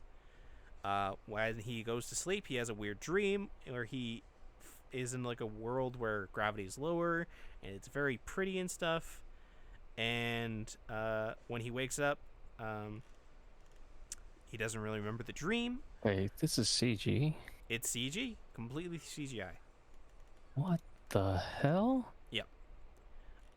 It's and then this is some good CG. Yeah, just the opening is like crazy nuts with the animation. And it just leads to like he finds out that the dream wasn't really a dream. It's actually something that's going on in the real world, and he has to fight these monsters that show up and the way he does it is he yells up, "Knock her up." Yup, that I'm not kidding. He literally says, "Knock her up," and he transforms and has like a Sentai transformation, and he gets these giant fists. And I don't know who thought that was a good idea to say that in English, but he gets these really cool fists. He gets to punch the things, and it's really cool. People have been saying that the story is shit. There's only one episode. What? How can you say that the story is shit? It's whatever. You gotta give it like at least three or episodes. 4 episodes. God damn. The So art yeah. style's cool, but it does have that choppy, like, frames that drives me insane. Yeah, which I mean, also just don't look at the background. There's an entire scene where the main character is walking like across from one side to the other, with a group of like a crowd shot in the background. None of the people in the background are moving. Nothing. They're not moving at all. And I because it focuses on this like wide shot, I'm just looking at the background and seeing that there's not even blinking. I'm like, please just change the camera, please. I don't want to look at this anymore. Yeah, that's the thing about 3D animations. You can have really, really cool like shots, and like when he transforms, it looks really cool too, with like Yeah. the things around his arms. It's fucking sick, but the crowd shot stuff is Jesus Christ. Man, but yeah, they're getting a lot better with this like 3D anime thing. Yeah. Yeah, I really like how like the Kratos like chains get on his arms. Yeah, You know what I'm talking it about. looks really cool. Like all the This actually looks like a Kratos weapon. yeah, This is a God of War weapon, the Cerberus arms. every single weapon in that show looks fucking cool. Like there's a little what looks like a lolly using a fucking giant machine gun. There's the Shota boy who uses like roller skates or ice blades as his weapons. And then there's the two Yeah, characters. There's like the normal like samurai dude who has like a red sword, and there's like a mage girl. It looks really fucking cool. I'm really excited to see where it goes. I just wish they didn't have that choppy frame rate thing. That really does take it away from me because everything else looks really cool. I don't mind it too much, but I guess it's just personal opinion and taste. It's not gonna bother me, but if you can't watch it, I totally understand if it bothers. No, I get it. I mean, Ajin had the same thing where he had choppy, That's right. very choppy I thing, but forgot I about liked Ajin. Ajin. Yeah. That was a good show. Yeah. I need to can rewatch it because I stopped like halfway through. But it has Johnny on Bosch in it. That was one of the reasons why I watched it too. It was a good show. Yeah, so that is basically everything that I've been watching. I've also been watching YouTube videos, and I watched a channel called YouTuber called Sarah Zed, who did a deep dive into like Homestuck and like the history of Homestuck. And apparently a couple days after, or a couple months after she released that video earlier this year, she posted another video about basically Homestuck sued her, and we're sending legal threats against her, and that was like an interesting video. And just like it's because basically the creator and the company that owns the rights to Homestuck saw the video and implied that she had made like false accusations and stuff, but she didn't. So they were sending legal threats to her, and it was a whole thing. And it's really, I don't want to sum it up. It's just really interesting. It's like the first video about Homestuck is like 2 hours long. The follow-up is like another hour and a half about how she was in contact with the creator of Homestuck, and how like how he contacted her about her video, about like the misinformation, and the fact that he didn't even watch the video for like weeks upon like three. They were in contact about like asking questions about stuff for like weeks, and then he finally watched the video, and he's like, okay, and it's nuts. It's a crazy journey, but she makes like interesting videos about like Tumblr, like folklore and stuff that happened on Tumblr, like she did it. I don't want to know. She did it. Look, she did like a background on like the DashCon fiasco and like what happened with that, No. and that was really fascinating. I actually didn't know how one, I didn't know how bad it was. Two, I didn't know like how like what was going on in the background for how it got bad. It's really interesting. She makes really good Two videos. words. 2 words. Ball pit. Ball pit. An hour. You want to spend an extra hour in the ball pit? Never. And oh god. What about $17,000? You want to give me $17,000? So the motel That doesn't whole kick us out? debacle was so stupid. That whole convention was incredibly mismanaged. Oh God, yes. Like her telling about like the entire fact that like these two 30-year-olds, or like these two adults, quote unquote, basically hired a 20-year-old to help run this convention with no previous experience, and basically just forced her to do everything, and then got drunk at the night before every single night, and just didn't wake up until like the afternoon, and just kind of fucked off and blamed her for everything. It's really interesting. She made like I said, she makes really good in-depth like videos about like the histories and stuff of like what happened and stuff. It was really interesting, and like learning about Homestuck and like the history of that was really interesting without really going into Homestuck and like what Homestuck is, and like learning about like how it became so toxic after a while, and like how it got After a while. after a while, you know, After a while. couple years. Uh-huh. Just going into like the Kickstarter and how like that happened, like it's the general overall history of like Homestuck and like Homestuck fans and stuff. It was really interesting. Her name is Sarah Z. She makes good videos. If any of that stuff seems interesting, she also goes like what was it? Sarah Z.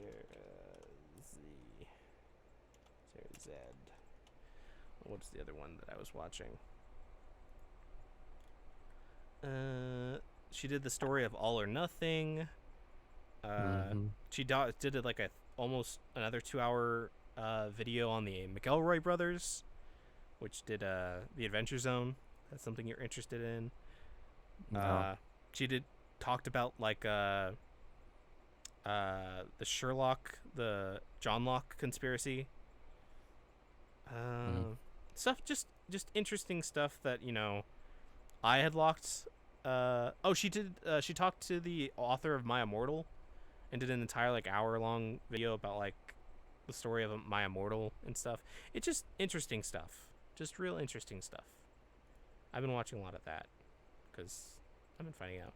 And then before we started streaming, I watched Giga explain the entire Fate series chronologically, or just like the chronological order of things. Oh, cool. It's fucking funny because as somebody who's never played Fate, it sounds even more crazy to just be told, oh yeah, every single side story, video game, everything all takes place in the same universe, and all the creators' other works are also part of this universe. Wait a minute. What? That makes no sense. They got like many versions of Shiro. It is Berserker Shiro and then like Archer Shiro. Well, what the hell? What does that even mean? You should watch the video. He does a really funny video with a green screen and stuff. It's great. What does that even mean? It's only 30 minutes long. Makes no sense. And people are like, that's too short. He's like, no, it's long enough. So that's what I've been doing. And video game anime wise, video game wise, I haven't really been playing much. I'm going to start streaming since I beat Mass Effect 3 and I got an ending. So do you know anything about the Mass Effect 3 ending, Charles? No, that was really hated. And okay. that they had to redo it. Yeah, so there's the 3 endings that you can choose, and they're basically all awful. So as I was like limping towards the ending, I was like, wait, I don't want to do any of these endings. And so the idea is like, wait, I can put up my gun. What if I just turned around and shot the child? And so I shot the child, and I didn't know that was an actual ending that you can get, because the game is like, fine, this will not end. And I'm like, wait, what? You killed the child, you monster. I didn't kill the child. The child is ephemeral. It's like a ghost child, basically. but I just You turned. kill. I just you turned gave it around. super death. I just turned around and pulled the trigger, and the game's like, okay, that's you're getting that ending then. And I'm like, wait, You no. gave it super death. A It level is- beyond death. But that ending, oh my god, just the fact that it's not even a real ending and that you don't really know what happens. And You yeah, just got Toto- freaking Yoko Taro'd. Toto was there. She saw me pull the trigger. You got Yoko Taro. Not even a good Yoko Taro. It's just I shot the child, and the child was like, "Oh, no," and this shall continue. And it's like, oh, but and then there's the child in the future. He's like, "Oh, but that's there's many tales of the shepherd." It's like, what? This is awful. This has really dropped the fucking ball. I wonder what happened. Did like BioWare just not give a shit anymore? The head writer and the director, the director took like 3 of the head writers, locked himself into a room for like a few hours, and came up with a new ending. There you go. Well, I'm not joking. that's what drew me away from like playing the games in the first place. Cause I heard of that terrible ending. And I'm like, I don't want to play this game. It's so unfortunate because like Mass Effect 1 is like really good for what it is, and like Mass Effect 2 has some really fucking good characters, and Mass Effect 3 just kind of, you can feel it's not the same game from 2 to 3. I don't know. Passion was lost. Not just the passion, it's just like the writing.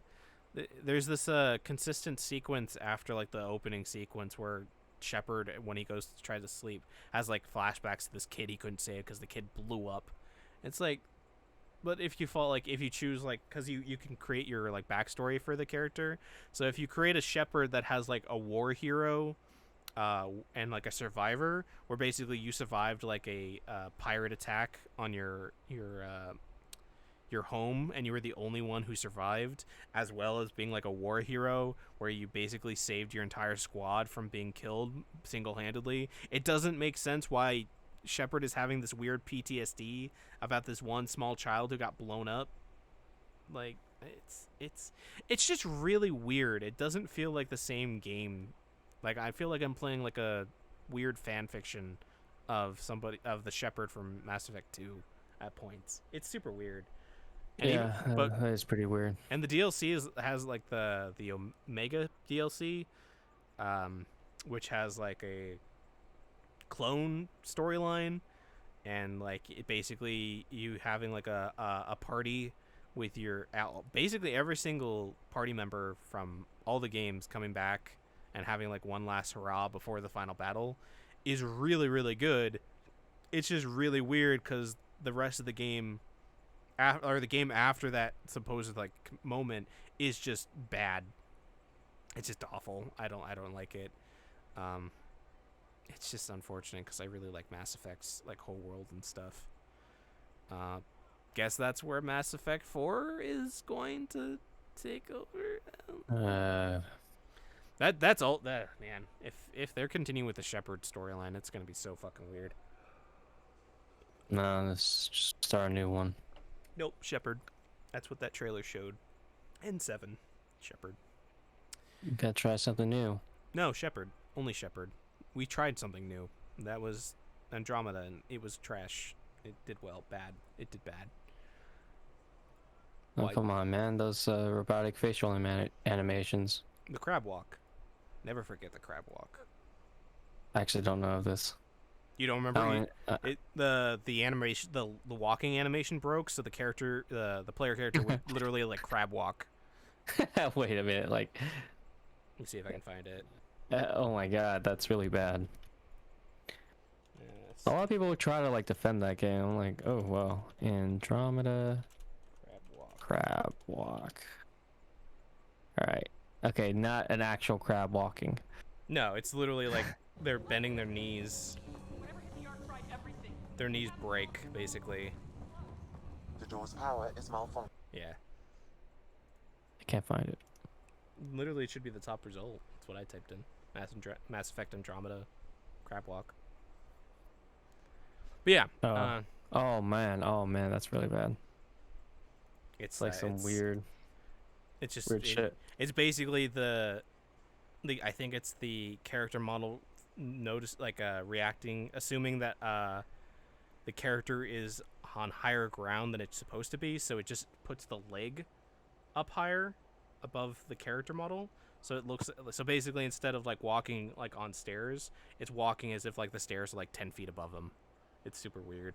That game is, and that even that game is not finished because they had DLC planned for a continuation of the ending and it got canceled. So can't really play Andromeda anymore. Even though the Andromeda has like some of the best gameplay, because it feels good to shoot and use your powers in Andromeda, but that game also, when I played it 3 or 4 years ago, when I load in, the game would not load in all the assets. So sometimes the world below the planet would just not load in, and I would just see through mountains and stuff. So that was like a year or two after the game came out, so it had been updated and stuff. And it's like, Jesus Christ. Still having problems, even a year of updates. Hope that won't be the same for Cyberpunk. Yeah, they said that it's in like a stable position now, but I still, that's debatable. I'm still waiting for another 6 months of updates. So bad. I really want to play it, but I don't want to like. I want to play the game like how it's supposed to be released, which will be never because. Nah, that's not true. It'll be fully done maybe a year or two. Because they're adding stuff that was supposed to be in the game like a couple months ago. Yeah. Yeah.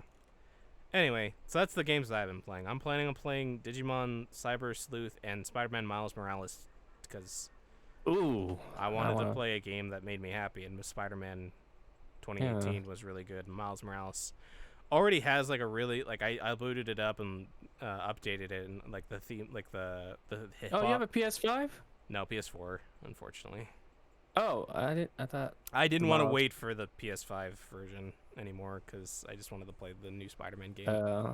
That's okay. It's hard to get a PS5 now, anyways. Still. Yep. So I'm gonna be switching between those games over the next couple weeks. I want to see you play Miles Morales. The main menu of the hip hop theme is just so good. I'm excited. The exaggerated swag. Yeah. Of a black teenager. Swag of a black teenager. Finally, my dream. Yes. But I really loved Spider-Man PS4. That was such a good game. It's my favorite Spider-Man storyline. Same, man. I teared up, man. That was some good acting. Yuri Lowenthal. It's just probably is one of his best performances. Yuri Lowenthal always he hits the mark. He's so good. But I think that's like one of his most emotional, and that's like his best emotional performance I've ever seen. Like he was really good in Gurren Lagann, but like this is just on a whole nother level. I say he was really good in Code Geass as well. That too. Yeah. Him and the guy who also played Doc Ock, he was really good. Yeah. Everyone in that is just good. I don't think I remember there was anyone that was like really bad. Yeah. I'm really excited for what they do with the next game. Because I know they're working on it after Ratchet and Clank. Which I've heard is really good, and I've watched a playthrough. And God damn, that game is gorgeous. It looks like gorgeous. A Pixar movie. I'm like, how is this even a video game? We're really at that point now where it looks literally just like a movie. Like I saw people take like screenshots, and I'm like, this is a game. Yep. Sure, this isn't like a movie. Oh God. And no crunch. That game was apparently made with no crunch, which is good. Good. That should be commonly practiced. Yep. And I bet it sold well too. So. Oh, I'm pretty sure it probably did. The world transitions between the two states of the universes and stuff is also nuts. Where just seconds between transitioning is nuts too. Just makes me want a PS5 for the fucking exclusive shit like that. Cause damn. Yeah. We just gotta wait another like 2 years. Yeah, and have. Yeah. Anyway, so that's the games that I've been playing. So on to the stuff I wanted to talk about more in depth, which was the voice acting thing that I did yesterday. Which if you didn't know, because I don't think I talked about it except for right before I went into it, I did some ADR work for a workshop with Tony Oliver, who is one of the directors at Bang Zoom, who he's notable for doing the Fate series, and I think he did Kill la Kill, but I'm not entirely sure. He did a lot of big stuff. He's also the voice of Lupin the Third. He's also the voice of Naruto's dad, Minato, the Fourth Hokage, amongst other things. And boy, howdy, ADR work is so much fucking fun. It is also magic that audio engineers can take me doing a take on my mic and setup when I'm not in a studio and have fans blowing and able to clean it up within seconds, place it, and basically have my voice coming out of an anime character. Absolutely fucking crazy. It's magic. 7 hours. I did this from 10 a.m. to 5 p.m. and I got to perform twice. I got to do a character from Kill la Kill, and I got to do a character from Blue Exorcist. That throwback, man. It was the first episode of Blue Exorcist, so I can literally just had the flashbacks of watching the first episode that we fan dubbed all the way back then, and realizing how much time it took for us to do that, and just seeing like how crazy Takes us back, man. how crazy talented and like how fast English anime can get made. Because apparently, from what Tony said, with the current setup with work from home, they can get an entire episode done in about 4 to 6 hours. Holy shit, they really are rushing that shit out.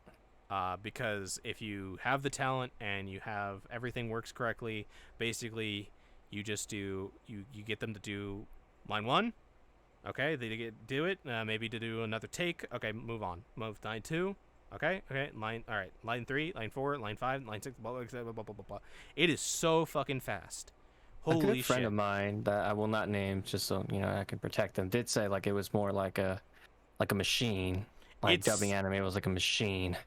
But you still have to act. You can't just like do the bare minimum. Like obviously the director is going to try to get the best out of you.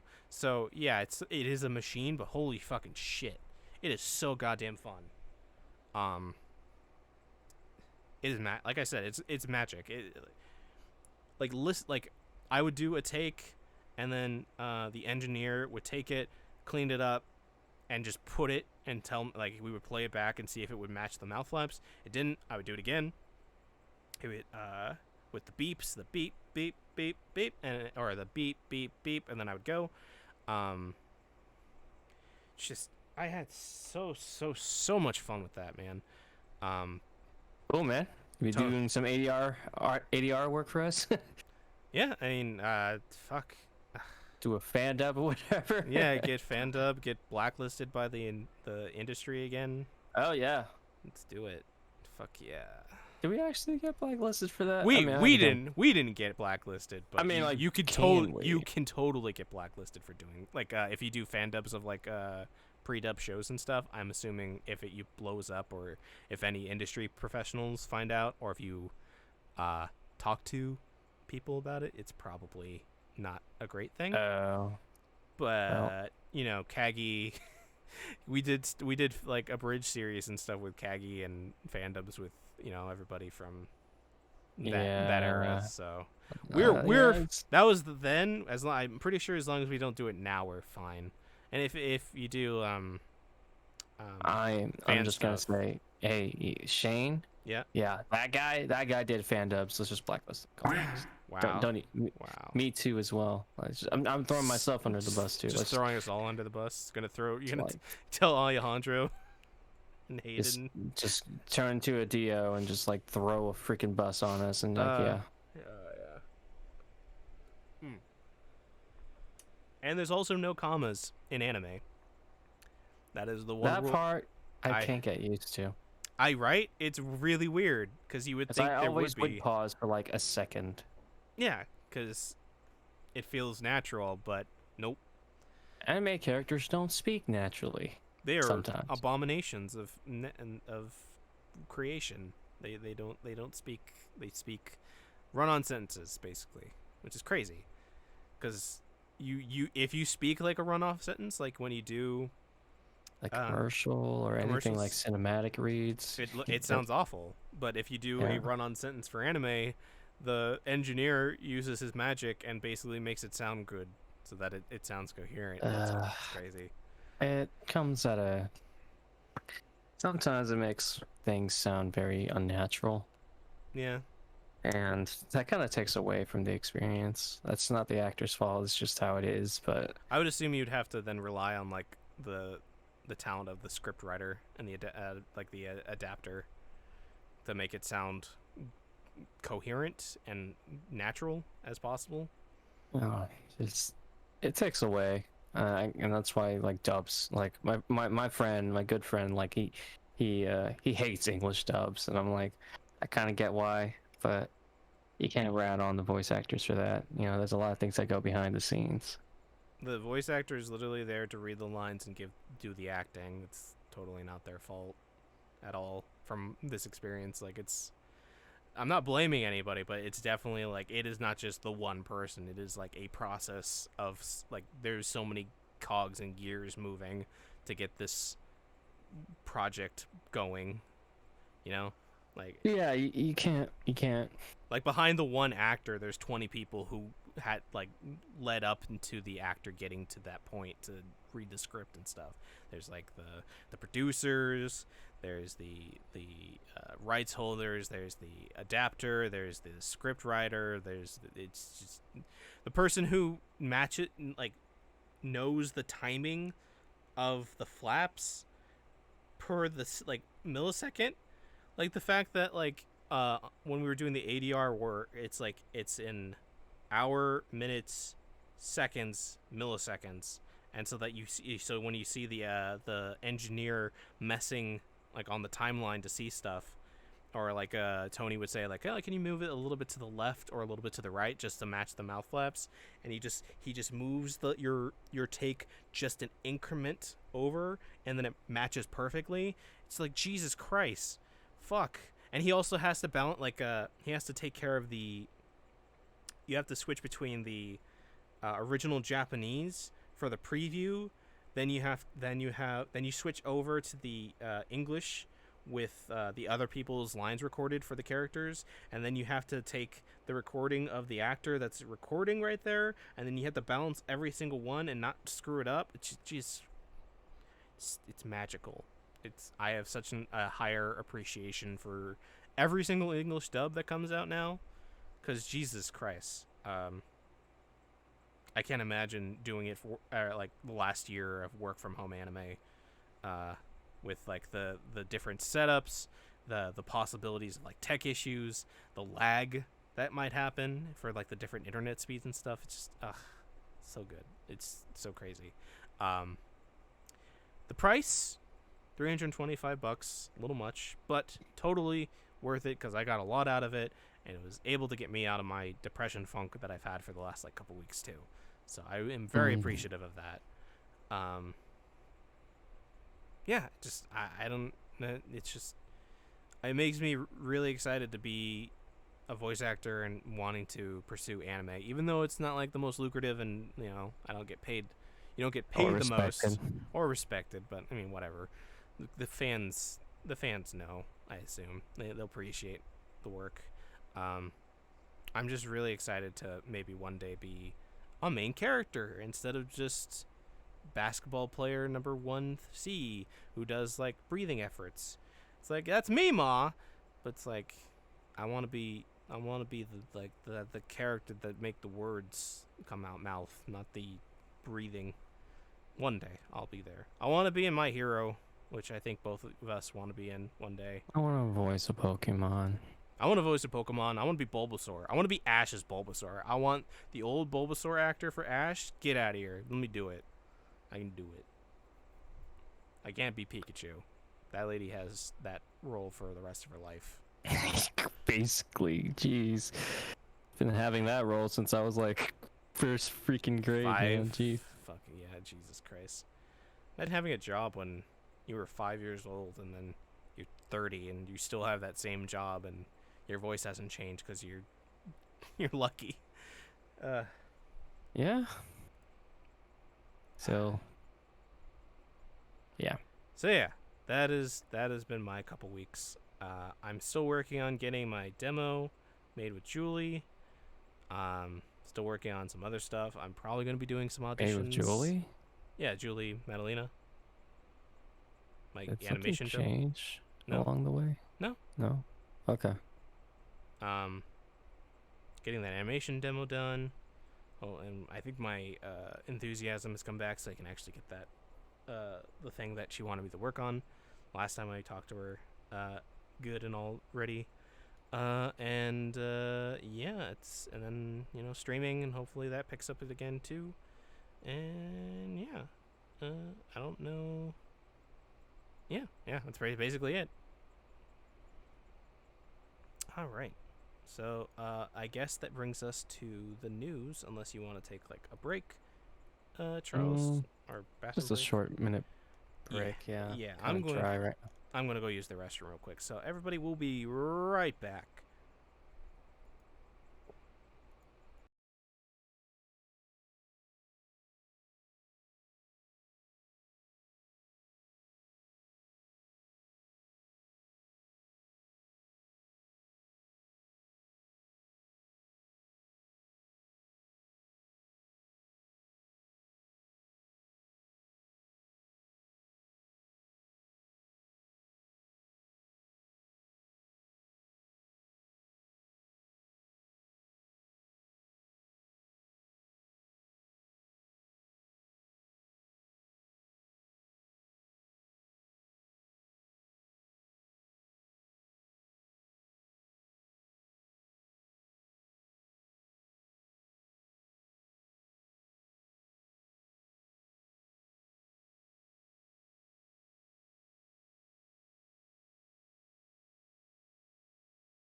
And we're back. Oh, kitty cat. So, we're going to go into the news. The only thing I want to say ahead of time is that the Mappa news thing I want to keep until we get my friend Greg. So we'll talk about like our opinions on it, but I want to get like somebody who's actually worked in like animation and stuff to see what his opinion is about this. So we'll keep that for like the next podcast, if that's cool with you. Yeah, cool. Yeah, whatever. Okay. So the first piece of news that we got from the last couple weeks is that there is a animated Final Fantasy IX project that got announced. Weird. Didn't expect Final Fantasy IX to get basically an anime. But fucking cool. Nothing really else to add to that. That's just kind of cool. Yeah, I never played 9, so I don't really have much of a It's a good thing one. Tuesday. It's a good one. I do. It's one of my to-do list after I'm done with the Yakuza. Stuff. I'll start with the other games too. So I don't have much of a list to play left, so Final Fantasy 9. Yeah, I got 8 and 9. I gotta play. I would probably play uh, 9 then 8. 9 then 8. Yeah, I heard a lot 9's of people have problems with 8's 8's system. draw system is it's not great. It's yeah. It's also the story is also weird in 8, but 9 it's pretty good. It's very dark though. It deals with a lot of like concept of mortality and like what is a living existing even mean, stuff like that. But apparently this is going to be aimed at like kids and stuff. So I wonder how that's going to translate. What? It's like it's aimed at like 10 to 12 like 14-year-olds and stuff. This is So Final Fantasy 9, right? yeah. I know that some of the one of the characters goes through like an existential crisis. Yeah, Vivi basically is a 8-year-old child who basically has an existential crisis over what if they're living or not because of stuff. He's a little dwarf. That's what he is. He's a black mage. He's a good boy. So yeah, I'm very excited to see what that is. I don't think there's any other news about it. I think it's just a confirmation that it exists. And it's coming out. Production is planned to end around this year, early next year, so probably come out in late 2022, to my knowledge. Cool. Yeah. Death Note, the creator of Death Note, is getting a new anime for his new project, Platinum End. I did not watch this, so let me check this out. It seems pretty cool. I don't know what it's about. It's hold on. The Pursuit of Happiness? Mm-hmm. Not the one where Donald Trump is in. No, this is a completely different thing.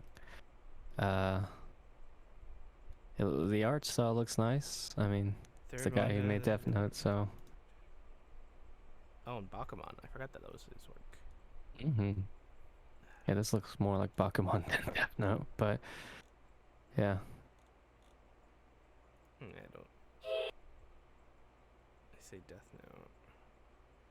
So it looks like. Yeah, I don't know. Looks cool. Yeah. Good It for him. looks really cool. It'll be 24 episodes. It'll be broadcasted and in fall 2021. And So within the next couple months, then that's nice. yeah. I wonder if it's like a. What the hell? What is the premise behind this? Platinum Ends. Let's. The article doesn't even say like what it's about.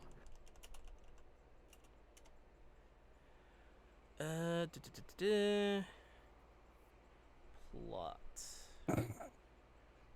Mirai Kakehashi is a young student fed up with a life of abuse from his uncle and aunt who raised him since his parents' death, but is saved by a guardian angel called Nase after attempting to commit suicide. Upon learning from Nase that his foster parents were responsible for the death of his father and mother, Mirai uses the powers she bestowed him in order to confront them and enact justice. However, Mirai's ordeals are just beginning as Nase soon after informs him that God will retire in 999 days, and 13 candidates to replace him were selected, including Mirai himself. To make matters worse, not only can Mirai not refuse to take part in this contest to decide the next God, but among the other candidates, there are those capable of anything to win, including killing all the competitors as soon as possible. Interesting.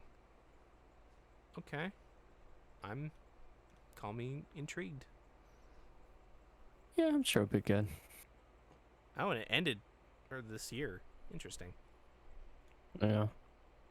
So maybe we'll get a full adaptation or something. That's cool. The Attack on Titan Final Season Part 2 shows off the teaser visual for the winter premiere. It's just a picture, if I'm pretty sure. Yeah, I think every time we should do this, we should probably link it on like the Twitch chat or something, so they like know where we're at. Oh, that's true. Probably should do that.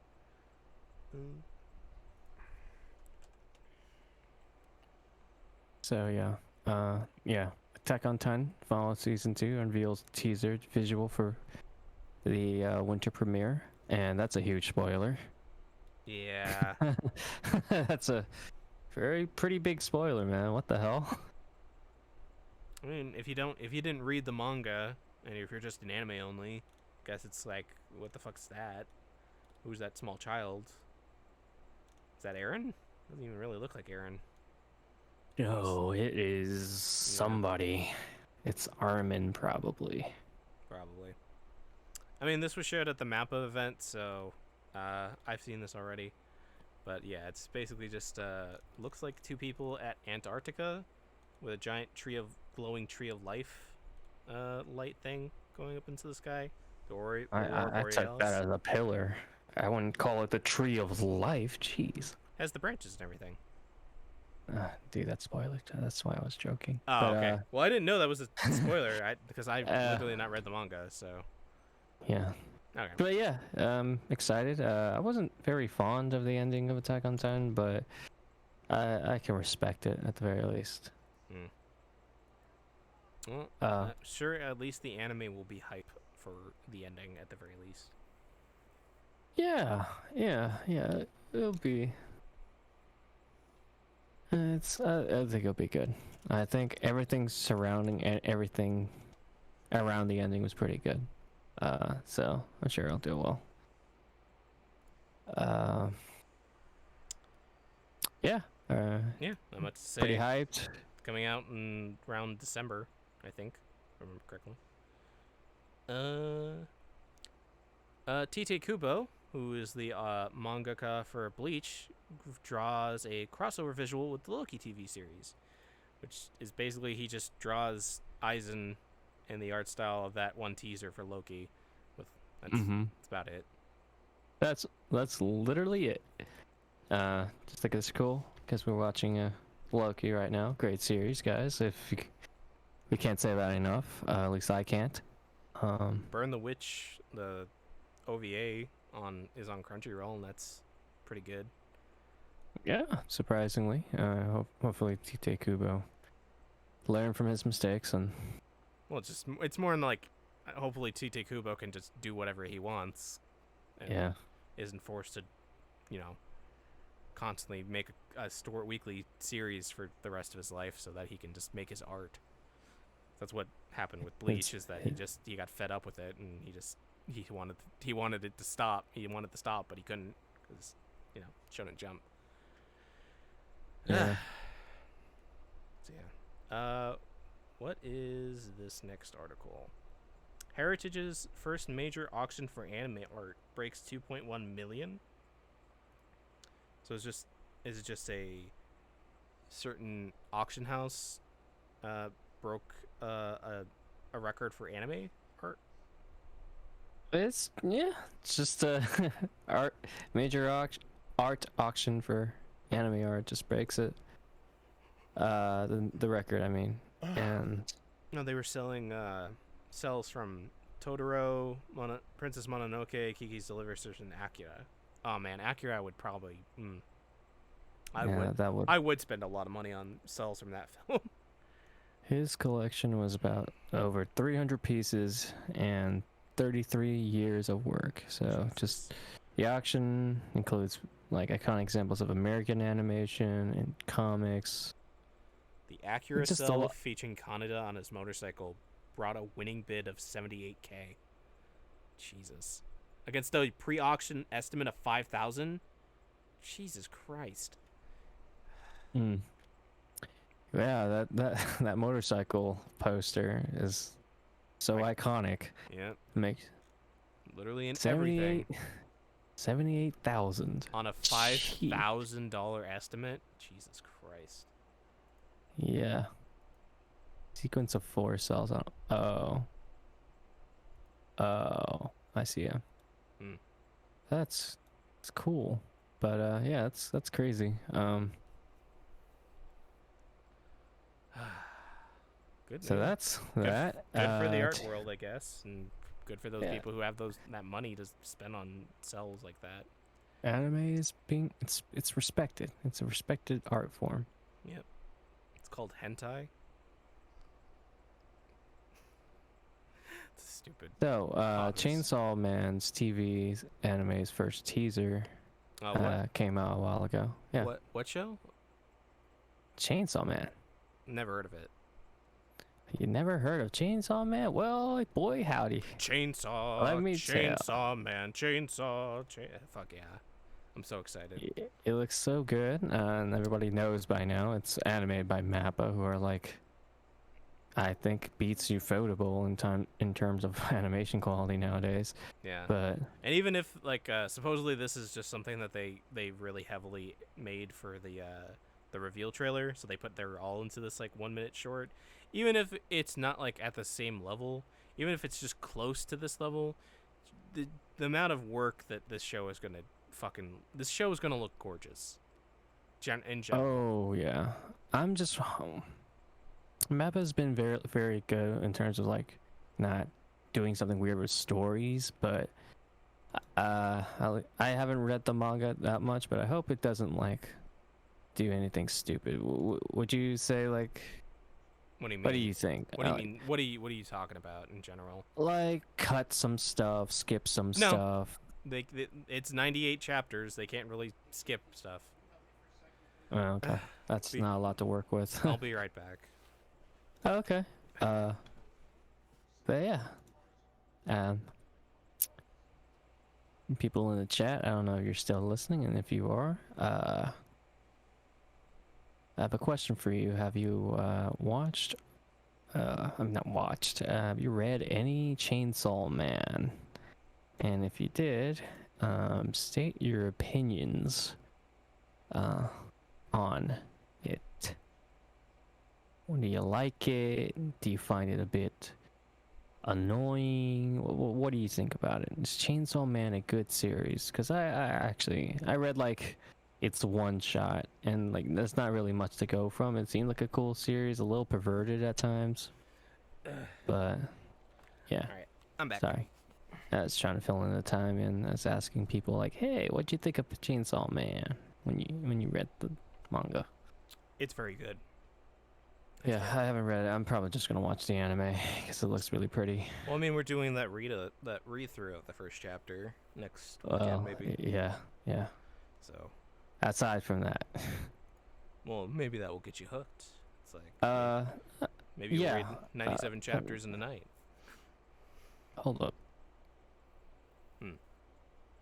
Only you and I were like the only ones who said anything about it outside of Lyra, who had plans. Yeah, I know. Which is okay. So I- is it just gonna be us again? Probably. I don't know what's going on. I mean, John makes sense because he's got his family over, so I figured that was going to be the case. I don't know what's going on with everybody else. I mean, I know everybody's posting in general and stuff, but Maybe they're not interested. I don't know. That's The weird.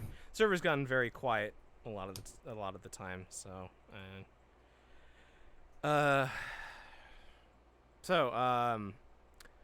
the director of Black Clover and Jujutsu Kaisen is directing it, the anime. Hiroshi Seko, who did Ajin, Attack on Titan, the final season, is writing the scripts. Kazutaka Sugiyama, who did Mushoku Tensei, Jobless Reincarnation, is doing the character designs, which, Jesus Christ, if I did not know that, Mushoku Tensei has some of the like gorgeous art designs, so that's cool. Tatsuya Yoshihara, Black Clover, Monster Musume, Everyday Life with Monster Girls, is directing the action. Makoto Nagazono, Darling in the Franxx, Little Witch Academia, is chief technical director. Kiyotaka Oshiyama, Devilman Crybaby, Space Dandy, is designing the Devils. And Yusuke Takeda, Eden of the East, and Vinland Saga is directing the art. Naomi Nakano is the key color artist. Yohei Miyahara. What are we talking about right now? The team, the cast, not the cast. Oh, Chainsaw Man. Yeah. Oh, okay. You're going down that entire list. Yeah, giving them their proper due. And Yohei Miyahara is designing screens. Kensuke Ushio, who has worked on Devilman Crybaby, Liz and the Blue Bird, and A Silent Voice, is composing the music. Cool. If it's the person who did Devilman Crybaby and Silent Voice, Jesus, that's vastly different soundtracks. Yeah. So yeah. You can say that again. So I'm very excited. Chainsaw Man ended its first part as of last year, if I remember correctly. Yeah, in December of last year. And it's supposed to be starting its second arc in the online version of Shonen Jump on Shonen Jump Plus. Mm. And apparently, the circulation over here in the West jumped up to like the first place over the last like month or so. So yeah, better get in. Chainsaw Man's gonna be big once it comes out on anime. Oh man, I know people be vying for them English dub spots right there. Everyone's gonna fight for that. I really would Main like to be a character. part. I really would like to be a part of it, but you know, I don't know who's gonna get the English rights to it. That's the thing. Could be Funimation. Could be Bang Zoom. Could be Bang Zoom probably. Viz. Yeah. Yeah. I'm so excited for it. Alright. So, badass Kingdom Hearts Evangelion singer Hikaru Itada comes out as non-binary. Good for them. It's super, super awesome. I find it really funny that they just drop that. Just like she's like, I'm non-binary. Happy Pride Month, and then it's like, oh, okay. Yeah. She was on live stream with Hideaki Anno, and before he even showed up in the stream, she declared herself as non-binary. That's interesting. She's been doing this for 20 years. It's nuts. She doesn't look that old. No, she doesn't. She Aged looks very great. well. Yeah. And she's doing the theme song for To Your Eternity with Pink Blood, which finally is on Spotify. Oh shit! She did the opening for To Your Eternity. Yep. That's crazy. It's the first anime opening she's ever done, apparently. First anime opening. We all know Kingdom Hearts is the anime. Come on. Well, until there is a weekly anime for Kingdom Hearts that's not a video game, yes, you're right. You're totally correct. Kingdom Hearts is so anime. It's the most anime-est of all. Yeah. Yeah, good for her. Just doing that, and just dropping that. I was like, eh. I mean, she's always teased that she's always hinted that she's not straight. But just dropping that is really cool, and I really like her music. So there you go. Hey Charles. Mm-hmm. You know what's cool? Sonic the Hedgehog. Oh yeah. You know what's cooler? loved- You know what's cooler than Sonic the Hedgehog? What's VTubers. So, what if we took the two and combined them to become super cool Sonic the Hedgehog VTuber? Oh yeah, I would definitely love watching Sonic the Hedgehog as a VTuber. I wonder what cool and rad moves he'd do. I just want to hear him say like just say like I wanted it to be the Japanese voice actor because it's the actual Japanese voice actor for Sonic doing it. I just want him to say some just weird English phrase like some of the VTubers I've seen, like, you know, the I'm so horny and stuff like that.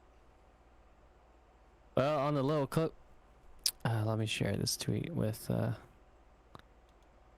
copy link. Let me copy the link and send it to the chat. If you guys are really wondering, I just posted the Sonic the Hedgehog as a VTuber Twitter thingy, and the first thing he says is, "Hey guys,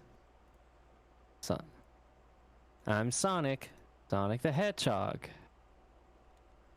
He doesn't say that all in English, but he does say hey guys in English though. Would be cool to see it'd be funny. People are posting underneath the tweet like, "Hey Sonic, could you take a look at this fan art?" And it's just Sonic and no. Mario kissing. Oh no. Wait, hold up. Oh no. Okay, there's a lot of bad things that happen here. It literally, I think the third tweet down where it shows in that PUBG map where PewDiePie, you know, did his epic gamer moment. Yeah. Oh no. Well, there you go. Trust the internet to Make it funny. yeah. Post it on the memes chat. Oh man. I But like yeah. There's a different version of that where it's an alert on the left corner of that same image. It's like, why does it? Ew, gross. Why does it say I'm from Norway? Oh, what? I don't know. I think it's because it's another reference to PewDiePie. Anyway, But yeah, Sonic as a VTuber. Well, can't wait for him to Watch- do his own gamer moment. oh no. I feel like he already has many gamer moments that has this whatever. It's Sonic. Sonic says abstinence is the only way to protect yourself from STDs. STDs So- are no good. Trust me, I know. Yes, that's a very Sonic thing that would. Can you imagine Sonic talking about like sex and stuff on the stream, and then it just like cuts because he has No premarital sex, guys. Isn't that right, Tails?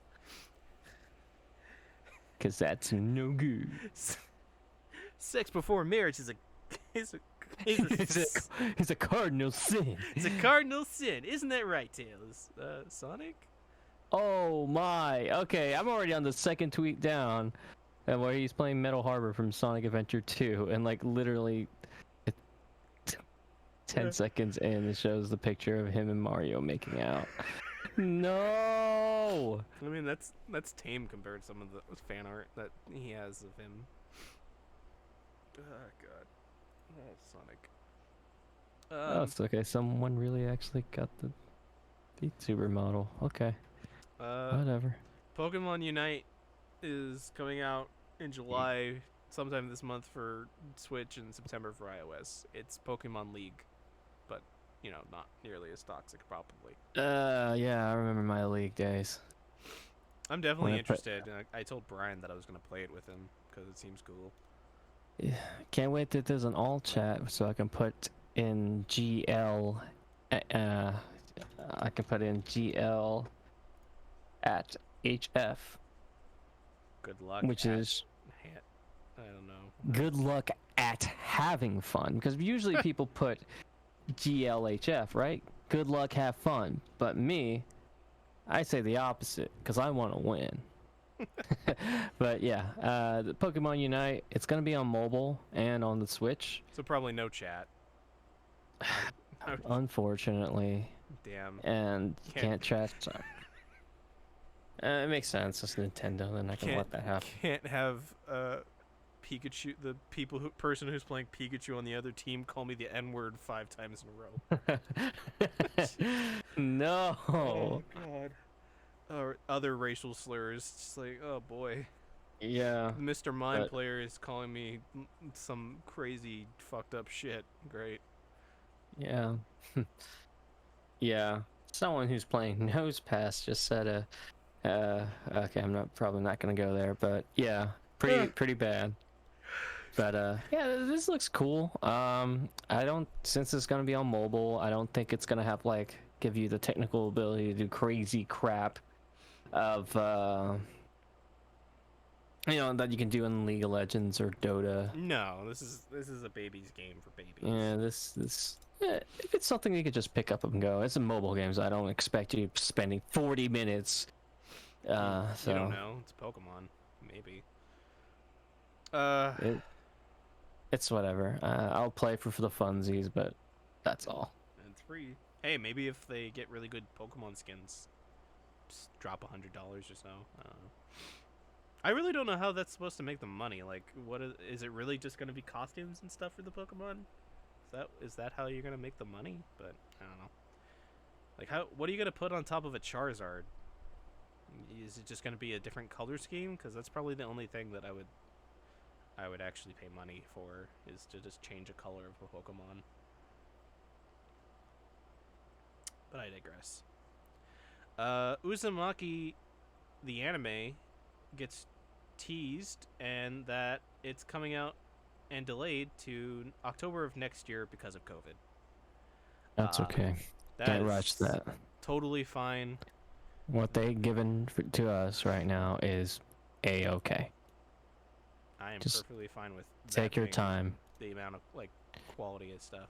I mean, there are still like the whole thing about like they're changing parts of the story that I've heard about, which is they shouldn't. Why cannot they just the censoring? Okay, sure, I can understand that. Censoring but probably because it's on Adult Swim, but well, no, because Adult Swim's late on Saturday night, so maybe not. I don't know.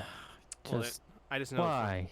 I Why just- change things? I don't know. Maybe Junji Ito's like, I'll change these story elements because it's Well- just it has short stories. It's not even gonna. I'm assuming it's not gonna end with like the actual final story because that doesn't make any sense.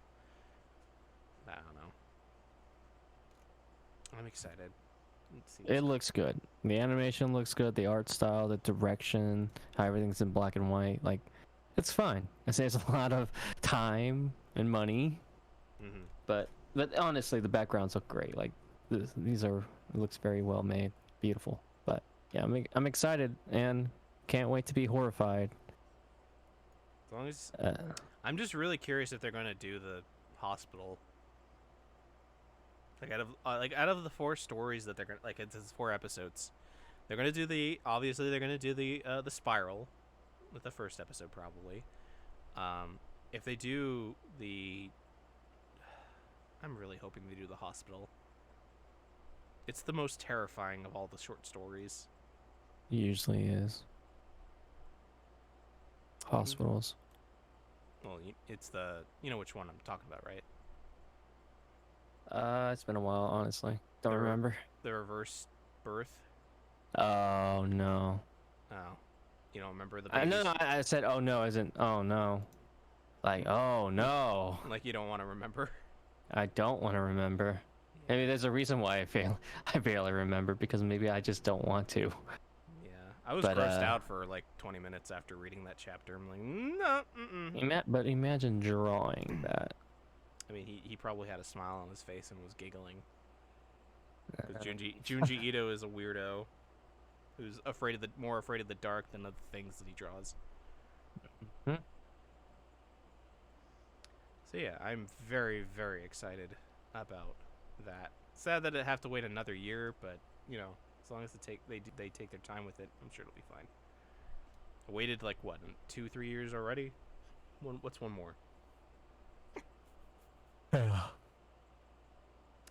Alright, Resident Evil Village is getting DLC, and Resident Evil Reverse exists soon. Uh, I don't care about Reverse. Do you care about Reverse? no, everything with it's just Resident Evil isn't made for freaking multiplayer. It's made for like mercenaries and like. Co-op is like Yeah. probably the only thing it's good for.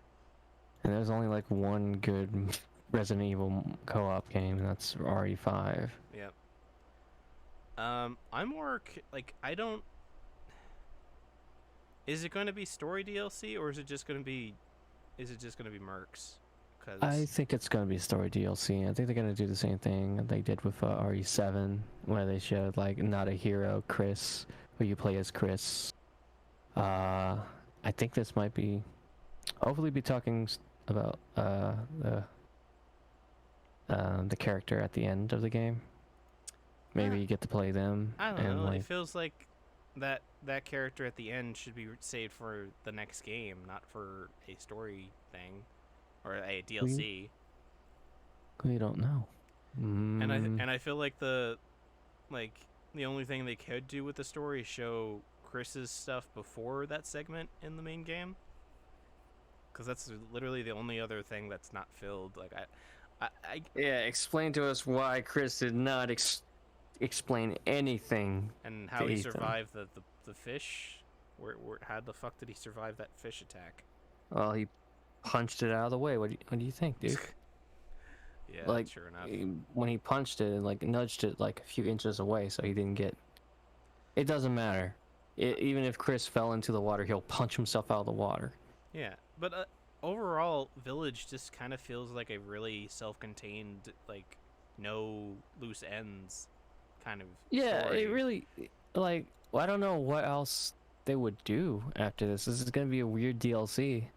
Is it maybe going to show them after the events of, like, in between Village and 7? Like, because you know how, like, Ethan said that he was trained, like, military trained by Chris and stuff? Are they going to show, like, maybe he did, like, a mission with him or something? Or, I don't know. We'll just have to see. We don't. There's no detail outside of hey, it's here. It's We're doing it. in the We're- works. We're working yeah, on something. basically. What if we get to play as first person Lady D with her big honking? Oh, the true horror game. No, I mean, if that's what you want to call it, but like you can look down and just feel the power. The DLCs, but this time it's not Ethan being played as canonical Ethan. It's Ethan being played by modders with their fly swatters. Yeah, and their I was always wondering if that was like a real thing in the game, but I'm like, is that no, it's just people are really horny, and they do stuff like that. Swatter ass.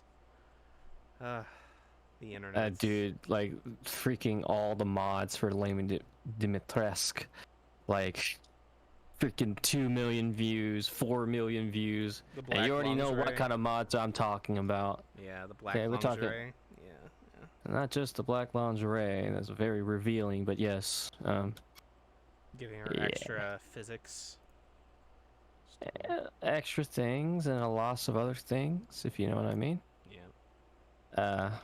Man, people, man, the lengths they go through for all the, they need to be bonked.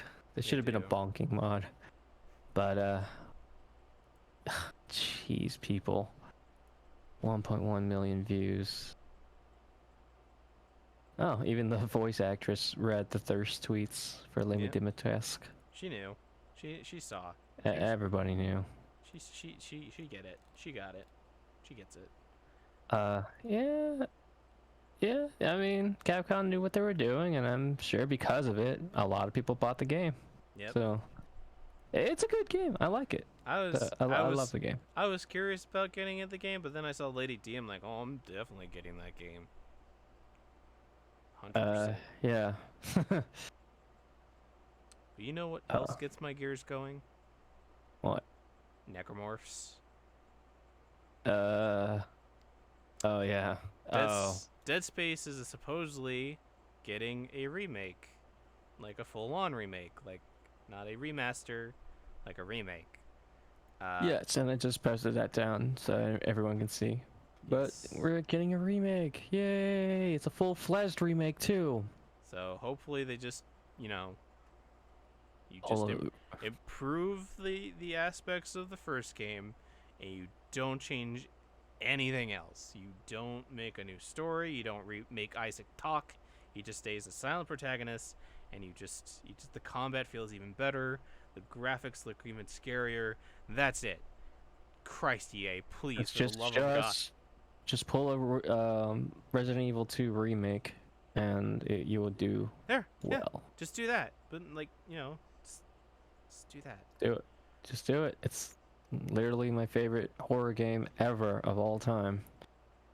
It's so good. It is sad But, yeah. that Visceral Games got shut down before this could happen 4 or 5 years ago. But, I mean, I don't know. I don't know. Maybe they'll do something cool with this. This is a full-fledged remake. It is Maybe EA, they'll- so I do have some hesitation, but I mean, it would be cool. Yeah, it is EA. God damn it. I hate Yeah. EA. So hopefully they'll be a little bit more hands-off, maybe? I don't know. Again, this is just a rumor, so we don't... this could just be bullshit, so... it'd be cool if we get a Dead Space something. It's been 8 years since 3 came out, so It's actually not a rumor. This is actually confirmed. oh, did they confirm it? Yes. Cool. So, They updated. if EA just does like a hands-off like thing, like and most of the games they do release when they're hands-off usually are good. If they just leave the game alone, make it good, Just then yeah. yeah. I can't wait. I had never played Dead Space before, so this will be good. Honestly, if you can play the first game, the first and second game are like some of the best horror game, like horror games, like action horror games, like probably scarier than like the original Resident Evils, to be honest. Because fuck the necromorphs; those things are god ugly and terrifying. Mm-hmm. Ugh. Yeah. So like I said earlier, we're just gonna briefly talk about this because I want to get somebody from the industry to get their perspective on this. I assume, obviously, that our opinions about this are probably in line with what they're gonna say, but animator at Studio Mappa was offered 3,800 yen per cut. The thing I'm more curious is like what a cut is, because that's only $34. And I don't know how much work a cut gets put into, if that's hours and hours of work, but if getting like 4 hours of work and only getting $34 is pretty fucking shit. Yeah. And that's like on, and apparently that's like not even the worst offerings. You can get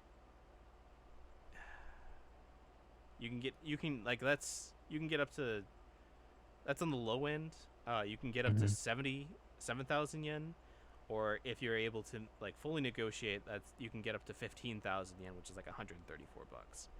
That's still fucking awful. That's really bad. And then there's like, the Mappa's decision to working on like a shit ton of shows at the same time. The anime industry in general just overworking and not paying their animators good enough wages. And I think Will posted it, but the fact that like a studio, what is it? It was it in UB up? No. Just basically like a studio a big well-known studio that made a really popular series can get sued for tax evasion and pay the fine and like millions of dollars in fines and stuff and still not be able to pay its employees. It's just kind of nuts. Again, I want to talk to my friend Greg about this and see what he has to say. But I assume it's probably not great. Oh yeah, an animator claimed to have been paid 250 yen or $2 for in-between animation at a subcontracting studio for a film project made by the company that recently made a viral PV. That's freaking terrible. $2 for in-between animation. So you even if you did 100 drawings, that's like $200, and that's still like 8 to 6, like 12 hours of work. Jesus Oh Christ. my god. It's awful. And it's a film project too. Yep. So it's Not probably just anime. That is probably even more in betweens. It's nuts. We're talking about maybe like Thousands upon thousands of in frames. betweens. Yeah. For like let's say like an hour and a half project. Jesus. Something's gonna happen, man. I feel like if this keeps on going. Hopefully unions maybe will fucking pick up steam in Japan or something. I don't know. Something's got to give. This can't keep going on. It really can't. But you know what can go on?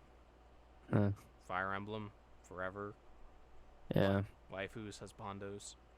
So there's a rumor. I'm pretty sure it's not confirmed, but let me double check. That an older Fire Emblem game is currently being remade and in development. Supposedly, it's either based on the genealogy of the Holy War or the Binding Blade, which are two Fire Emblem games that have never gotten an English translation. And apparently, it's nearing the end of its development cycle, so we will be hearing it probably at the next Nintendo Direct, I assume, Tokyo Game Show, probably. or Tokyo Game Show, probably. Yeah. Which I don't think that's too far from me now, since time is just a construct. Let's see. Tokyo, I think, is in September 30th. Yeah. So actually, not too long from now. Yeah, a We're couple probably going to months. see something from it.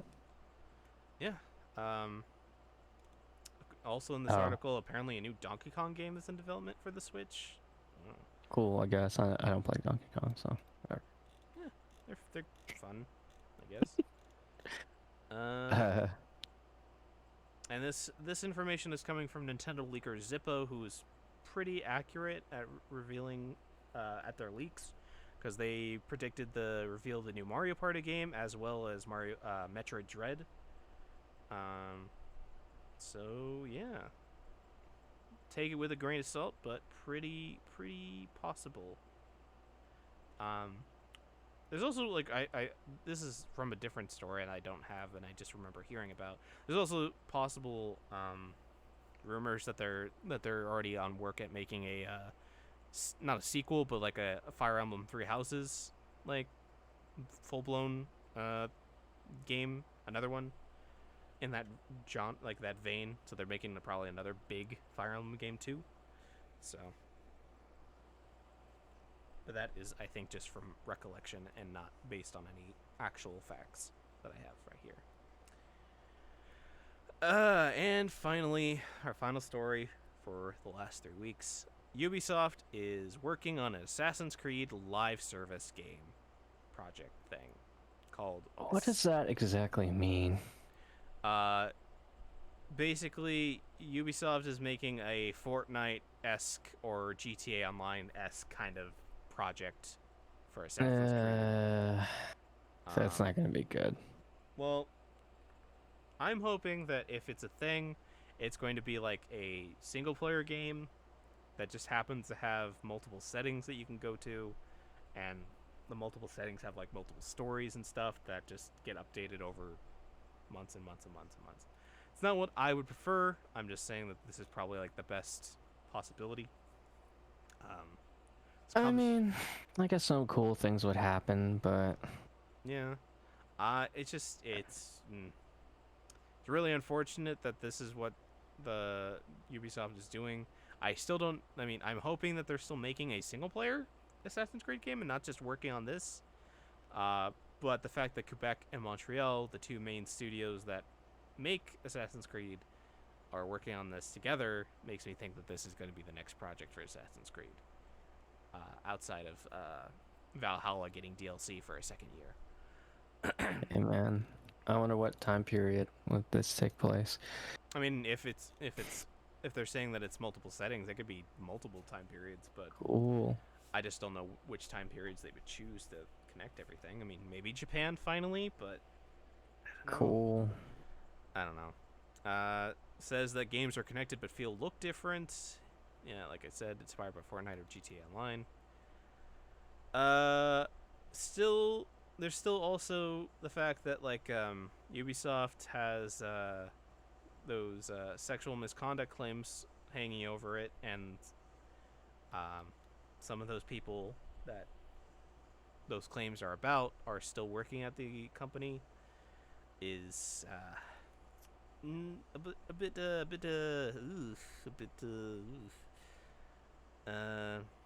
and apparently some employees were tired and bounced because of this project. So yeah, it's I don't know. I don't know. As a fan of Assassin's Creed, I'm hesitant and intrigued by what this is, but I just want my single player Assassin's Creed game. It's more than I care about. And yeah, that's the news. I think now, since we didn't talk about it yet, I think now we can talk about Odd Taxi if you want. Is that cool with you? Cool. Okay. So, everybody in chat, we are going to talk about the anime Odd Taxi. This is your spoiler warning for both chat and for the people who watch on VOD on both Twitch and YouTube. If you do not want to be spoiled by Odd Taxi, go watch it. It's a fantastic show on Crunchyroll. Go watch it. This is the last spoiler chance. If you don't want to stay around for that, totally understand. I hope to see you guys tomorrow for the stream or at the next podcast in a couple weeks. Cool? Alright. Gonna give a 5-second counter for those who didn't leave. So, starting spoilers in 5, 4, 3, 2, 1. Okay. Did you expect the cat to be what he was hiding? A cat? Yeah, the cat from the opening. The replacement, you mean? No, the cat that he was hiding in his house. Oh no, I thought it was the girl. Like, I thought it was the girl that was supposedly killed or whatever. It's something weird. Yeah, That's what I believed too. It was like, but then like within like the second to last episode, I'm like, huh, that's weird. And I started thinking about it. I'm like, huh, maybe it's just nothing, and he's just talking to himself. And then it was the cat, and I'm like, oh. And then I realized, oh, it's the cat from the opening. Holy shit, that's, oh man, great. Also, the fact that everybody was right about that theory about the humans and stuff. Totally cool. Totally cool. Great. Glad that was done. God, what a really well done, intricate mystery and story. Just,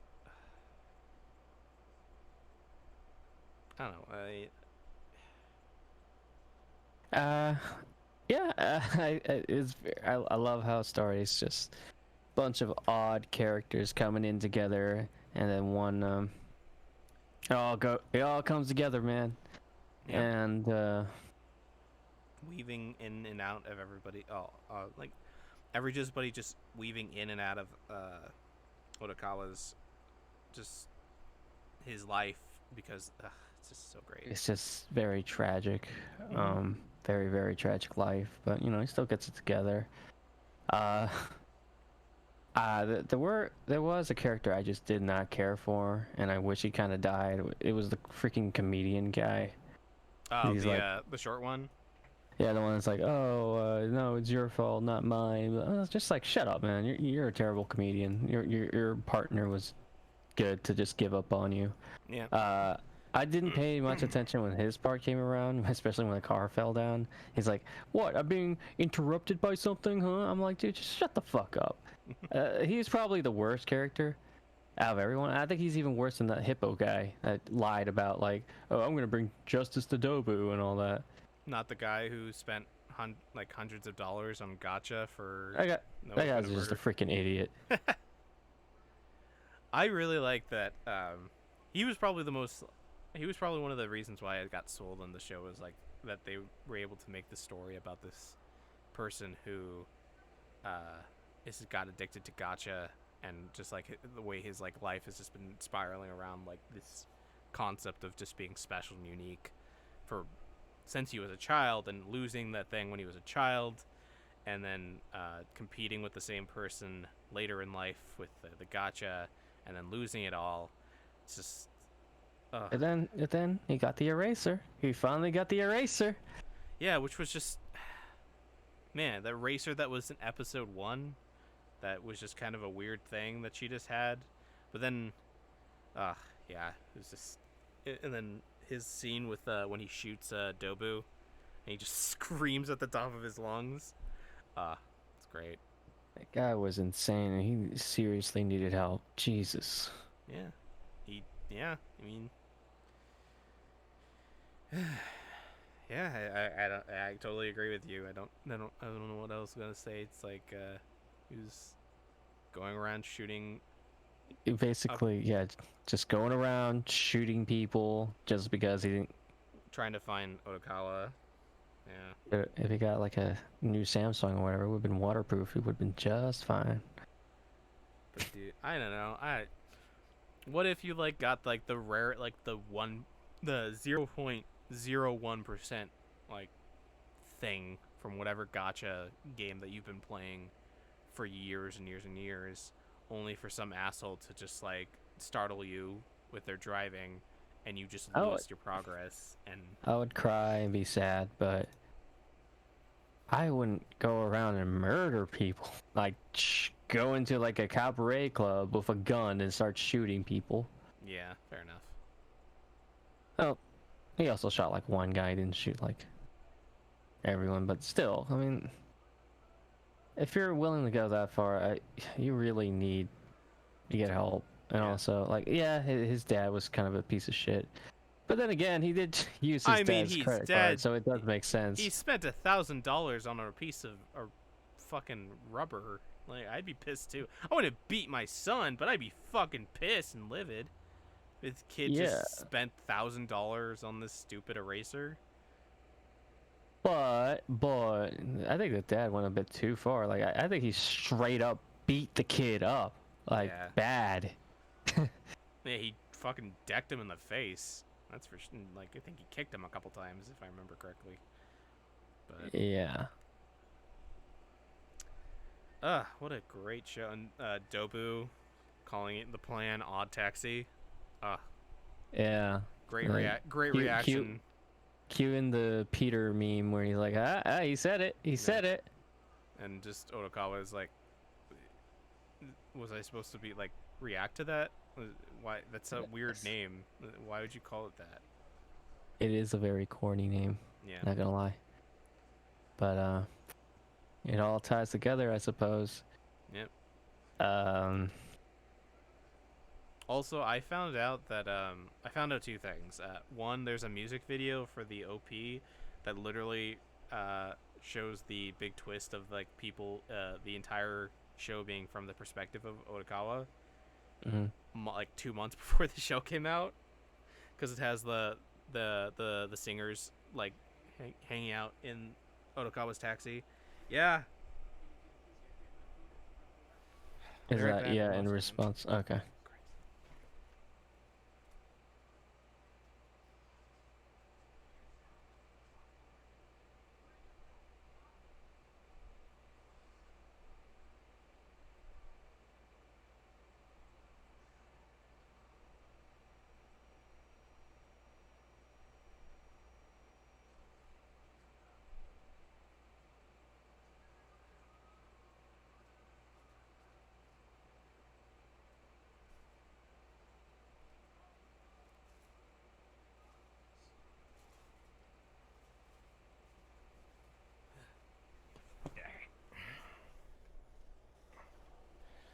All right. Welcome back, my dude. Thank you. What was I saying? I don't even remember. Talk about the dad. I see everything in Otokawa's perspective. Oh yeah, the two things that I learned was the music video, and that the Cop brothers are actually played by a the comedians, the type of group that they are. The two Cop brothers are actually played by a actual comedy duo. And that's why the one brother always says like, yeah, that would be funny if like I said it to like some family members, is because it's crazy. Apparently there's also ARG stuff like about like the writer posted tweets about the series every week of these, like leading up until the finale and stuff, which is kind of cool, like doing like tweeting as if he was part of the show's universe and stuff, because apparently his tweets actually show up in the show on the days and times that they showed up. It's crazy. But yeah, the show's great. It's probably one of my favorite shows of the year. Yeah, it's a very good opening. good characters, memorable. Uh, yeah, I really like the art style. Voice acting was good. Would Uh, you are you going to be fine with how it ended? Would like if they never expand upon that ending? Would you be damn, okay with yeah. that? Well, yeah, he a dead man though. I He a don't. dead man. I don't think so. I think he talked to the cops and it's planned something. And like, Maybe. what is she gonna use? I just realized, what would she use to kill him? The seatbelt, like the Yeah, maybe. just the seatbelt, just wrap it around his neck. I think he's injured, or he was out like a hospital bed, right? At the end, so he's still Yeah. weak. Well, He's not gonna be. I don't think we know how long after he gets out of the hospital that takes place. We can only assume it's like a couple weeks. Let's just say she'll do anything to get what she wants. So I don't know. Well, maybe in the manga they'll expand upon it, and if not, I'm perfectly okay with how it ended. That's kind of a nice little. It's not like a tight and neat and tidy ending. It's like, oh, there's just a little bit left to dread, just to keep you guessing. I don't think it really needs an OVA to just solve that one problem, because that's literally the only loose thread. So yeah. Mm, Anything else you want to talk about before we go? I'm actually pretty tired now. Yeah, me too. Gotta prepare for tomorrow. But yeah, this is a good podcast.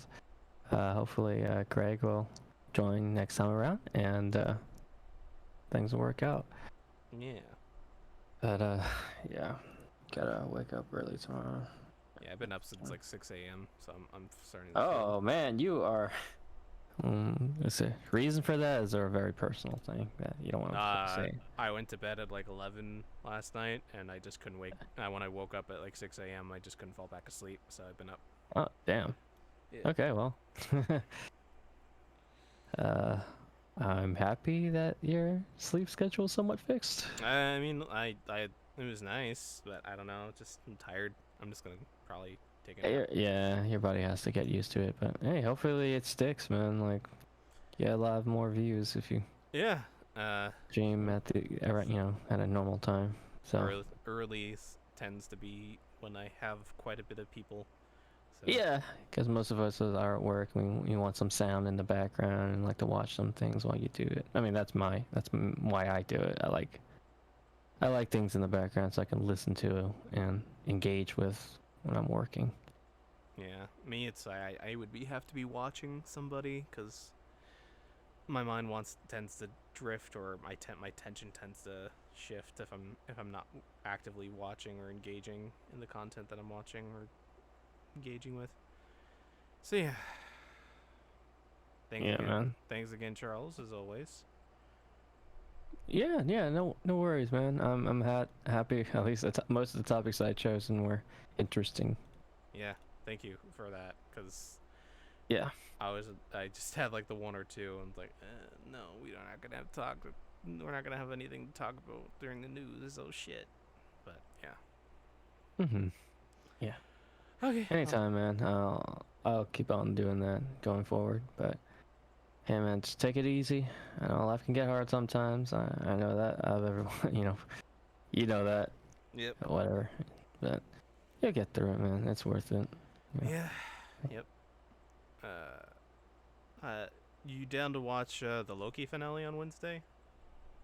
Yes. Considering if I'm not busy, I feel like this week's gonna be busy. You're just gonna have to I'll have to keep you posted in that case. I'm still gonna watch it once, because I'm probably gonna stay up until midnight on Tuesday just so I can watch it, so that Twitter doesn't spoil it for me. But I'm down to rewatch it again with you.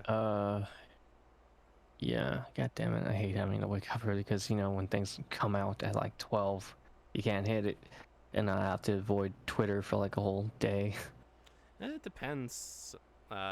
Usually like 4 to 6 hours later, Twitter doesn't have the spoilers tab on the right side, so maybe, I don't know. No, it's not that. It's just people just retweet all the time. Yeah. Can't do anything about that outside of not going into social media. Yeah. Which you deleted your Facebook, so congratulations on getting rid of that. It was really loaded. Lots of reasons why I did that, and Yeah. I'm actually kind of at peace. I'm kind of happy I did it.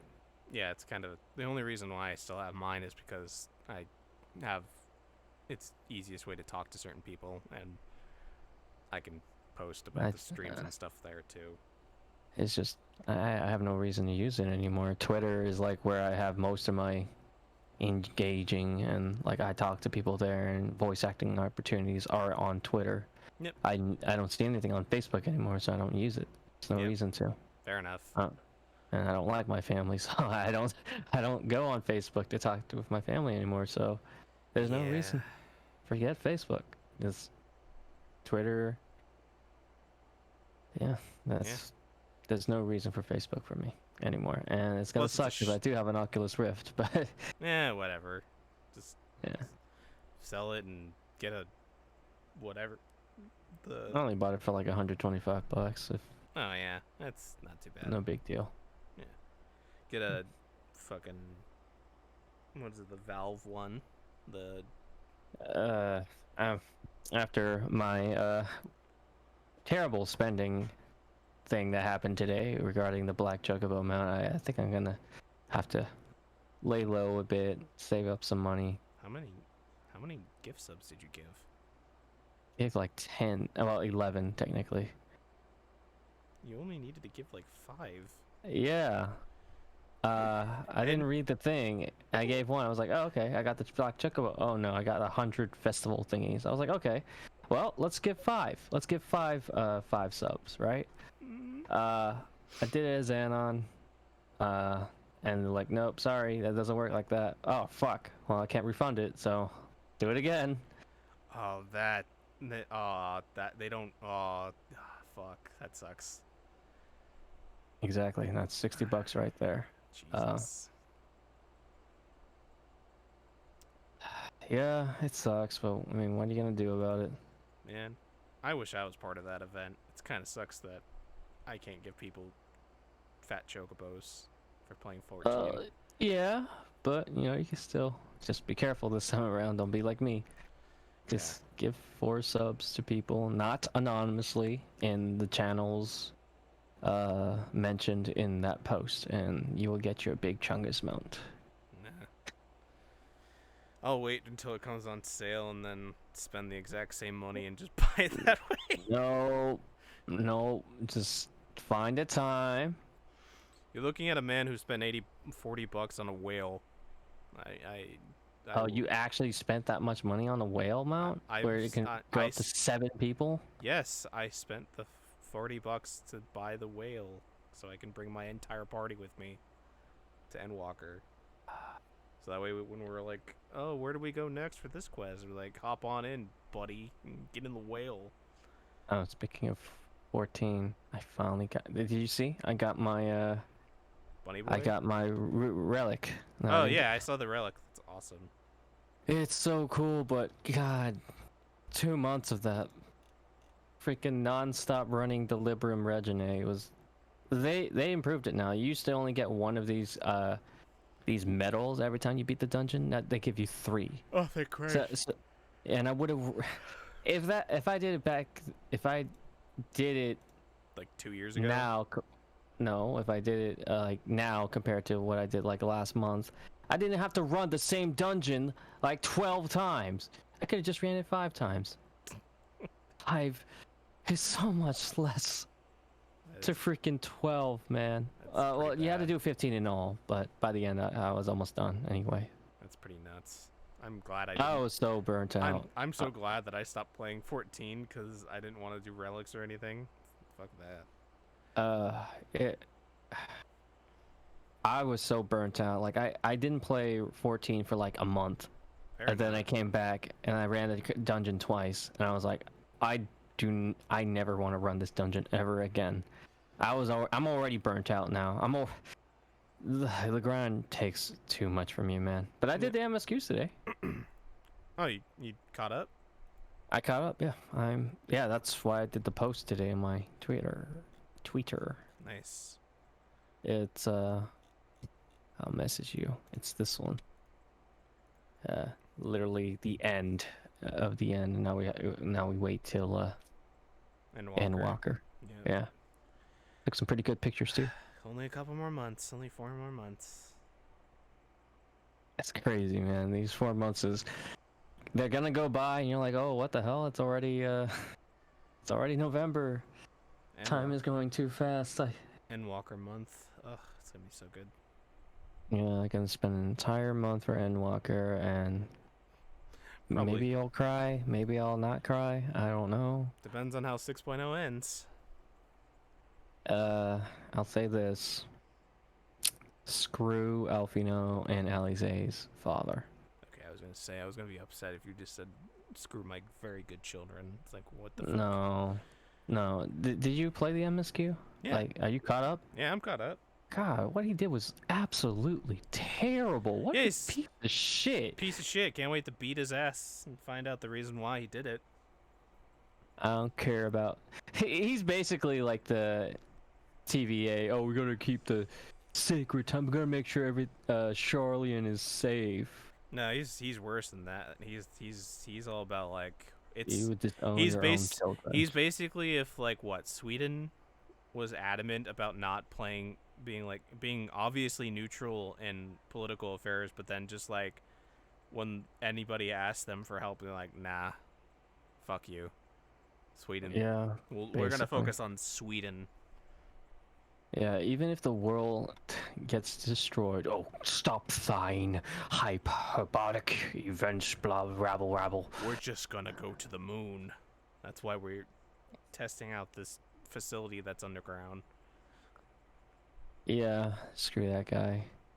Can't wait. I'm not gonna even remember his hard-to-say name. I'm gonna beat the shit out of him. Can't wait. I have a feeling he Yeah. might be an actual boss in a dungeon or something. I don't know. Just a feeling. Just a hope. So I can actually punch him in the face. I hope you control Alfino and Alize. Just like... and, just beat the shit out of him. I don't know. Weirdly, I find it funny that Alize is the one who seems to be like who seemed really upset by her dad doing what he did. Yeah, she Compared to seemed the Alfino. most upset. Alfino was just like, dude, come on, really? He just like clenches his fist and that's it. But Like he was. Like he was Alize prepared sounded like for she it. was gonna cry. Yeah, like she was like. She's like Like, a you gonna daddy's do girl or nothing something. about it? But she is the younger, so I guess that makes a little bit more sense. But still, I don't know. What a douchebag. I really hope we beat him up. Yep. All right. Well, find out next time in the next expansion episode of Final Fantasy XIV, which, by the way, has a free trial where you can play up to Heavensward, the critically acclaimed expansion Heavensward. Yep. And So, all your job and classes up to level 60. So play the game. It starts out a bit slow, really slow, but Picks up. it all comes together and it gets so good. Such devastation. This was not my intention. But yeah, we're not sponsored by them. I'm just speaking out of my heart. Square Enix, yeah. if you would like to sponsor, totally down for that. Kingdom Hearts, maybe. Okay. The Murray, Final Fantasy. Yeah, he has an idea. Don't worry about it. Yeah. All right. But I think that's it for the podcast. yeah, guys. I will see you later, Charles. Yeah, man, take it easy. You too. Okay, peace. Peace. All right. Cool. Hello. So that was the podcast. Is there anybody we should raid, Pokegirl? Anybody? Let's see. Who's on? Ichi's on. Should we go raid Ichi? Kitty cat jumped over my shoulder. Or should we go hang out with Doc, maybe? 25.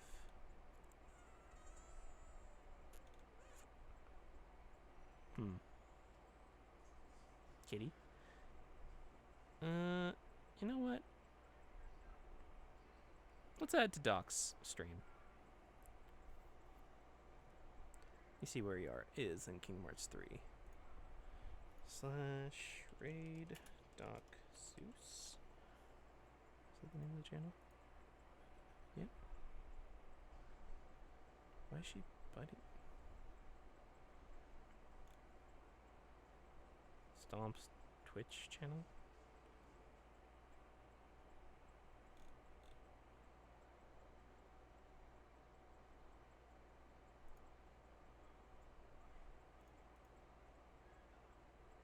Oh, he's in Toy Story. Cool. So yeah, I'll be back tomorrow with Digimon. I hope everybody has a wonderful rest of your day. And I hope you treat Doc with some niceties. He's having a rough day painting stuff. Also, he made audio, so if you guys are interested in his game, please buy it. It's a really good game. Okay? Alright, I'll see you guys tomorrow. Bye.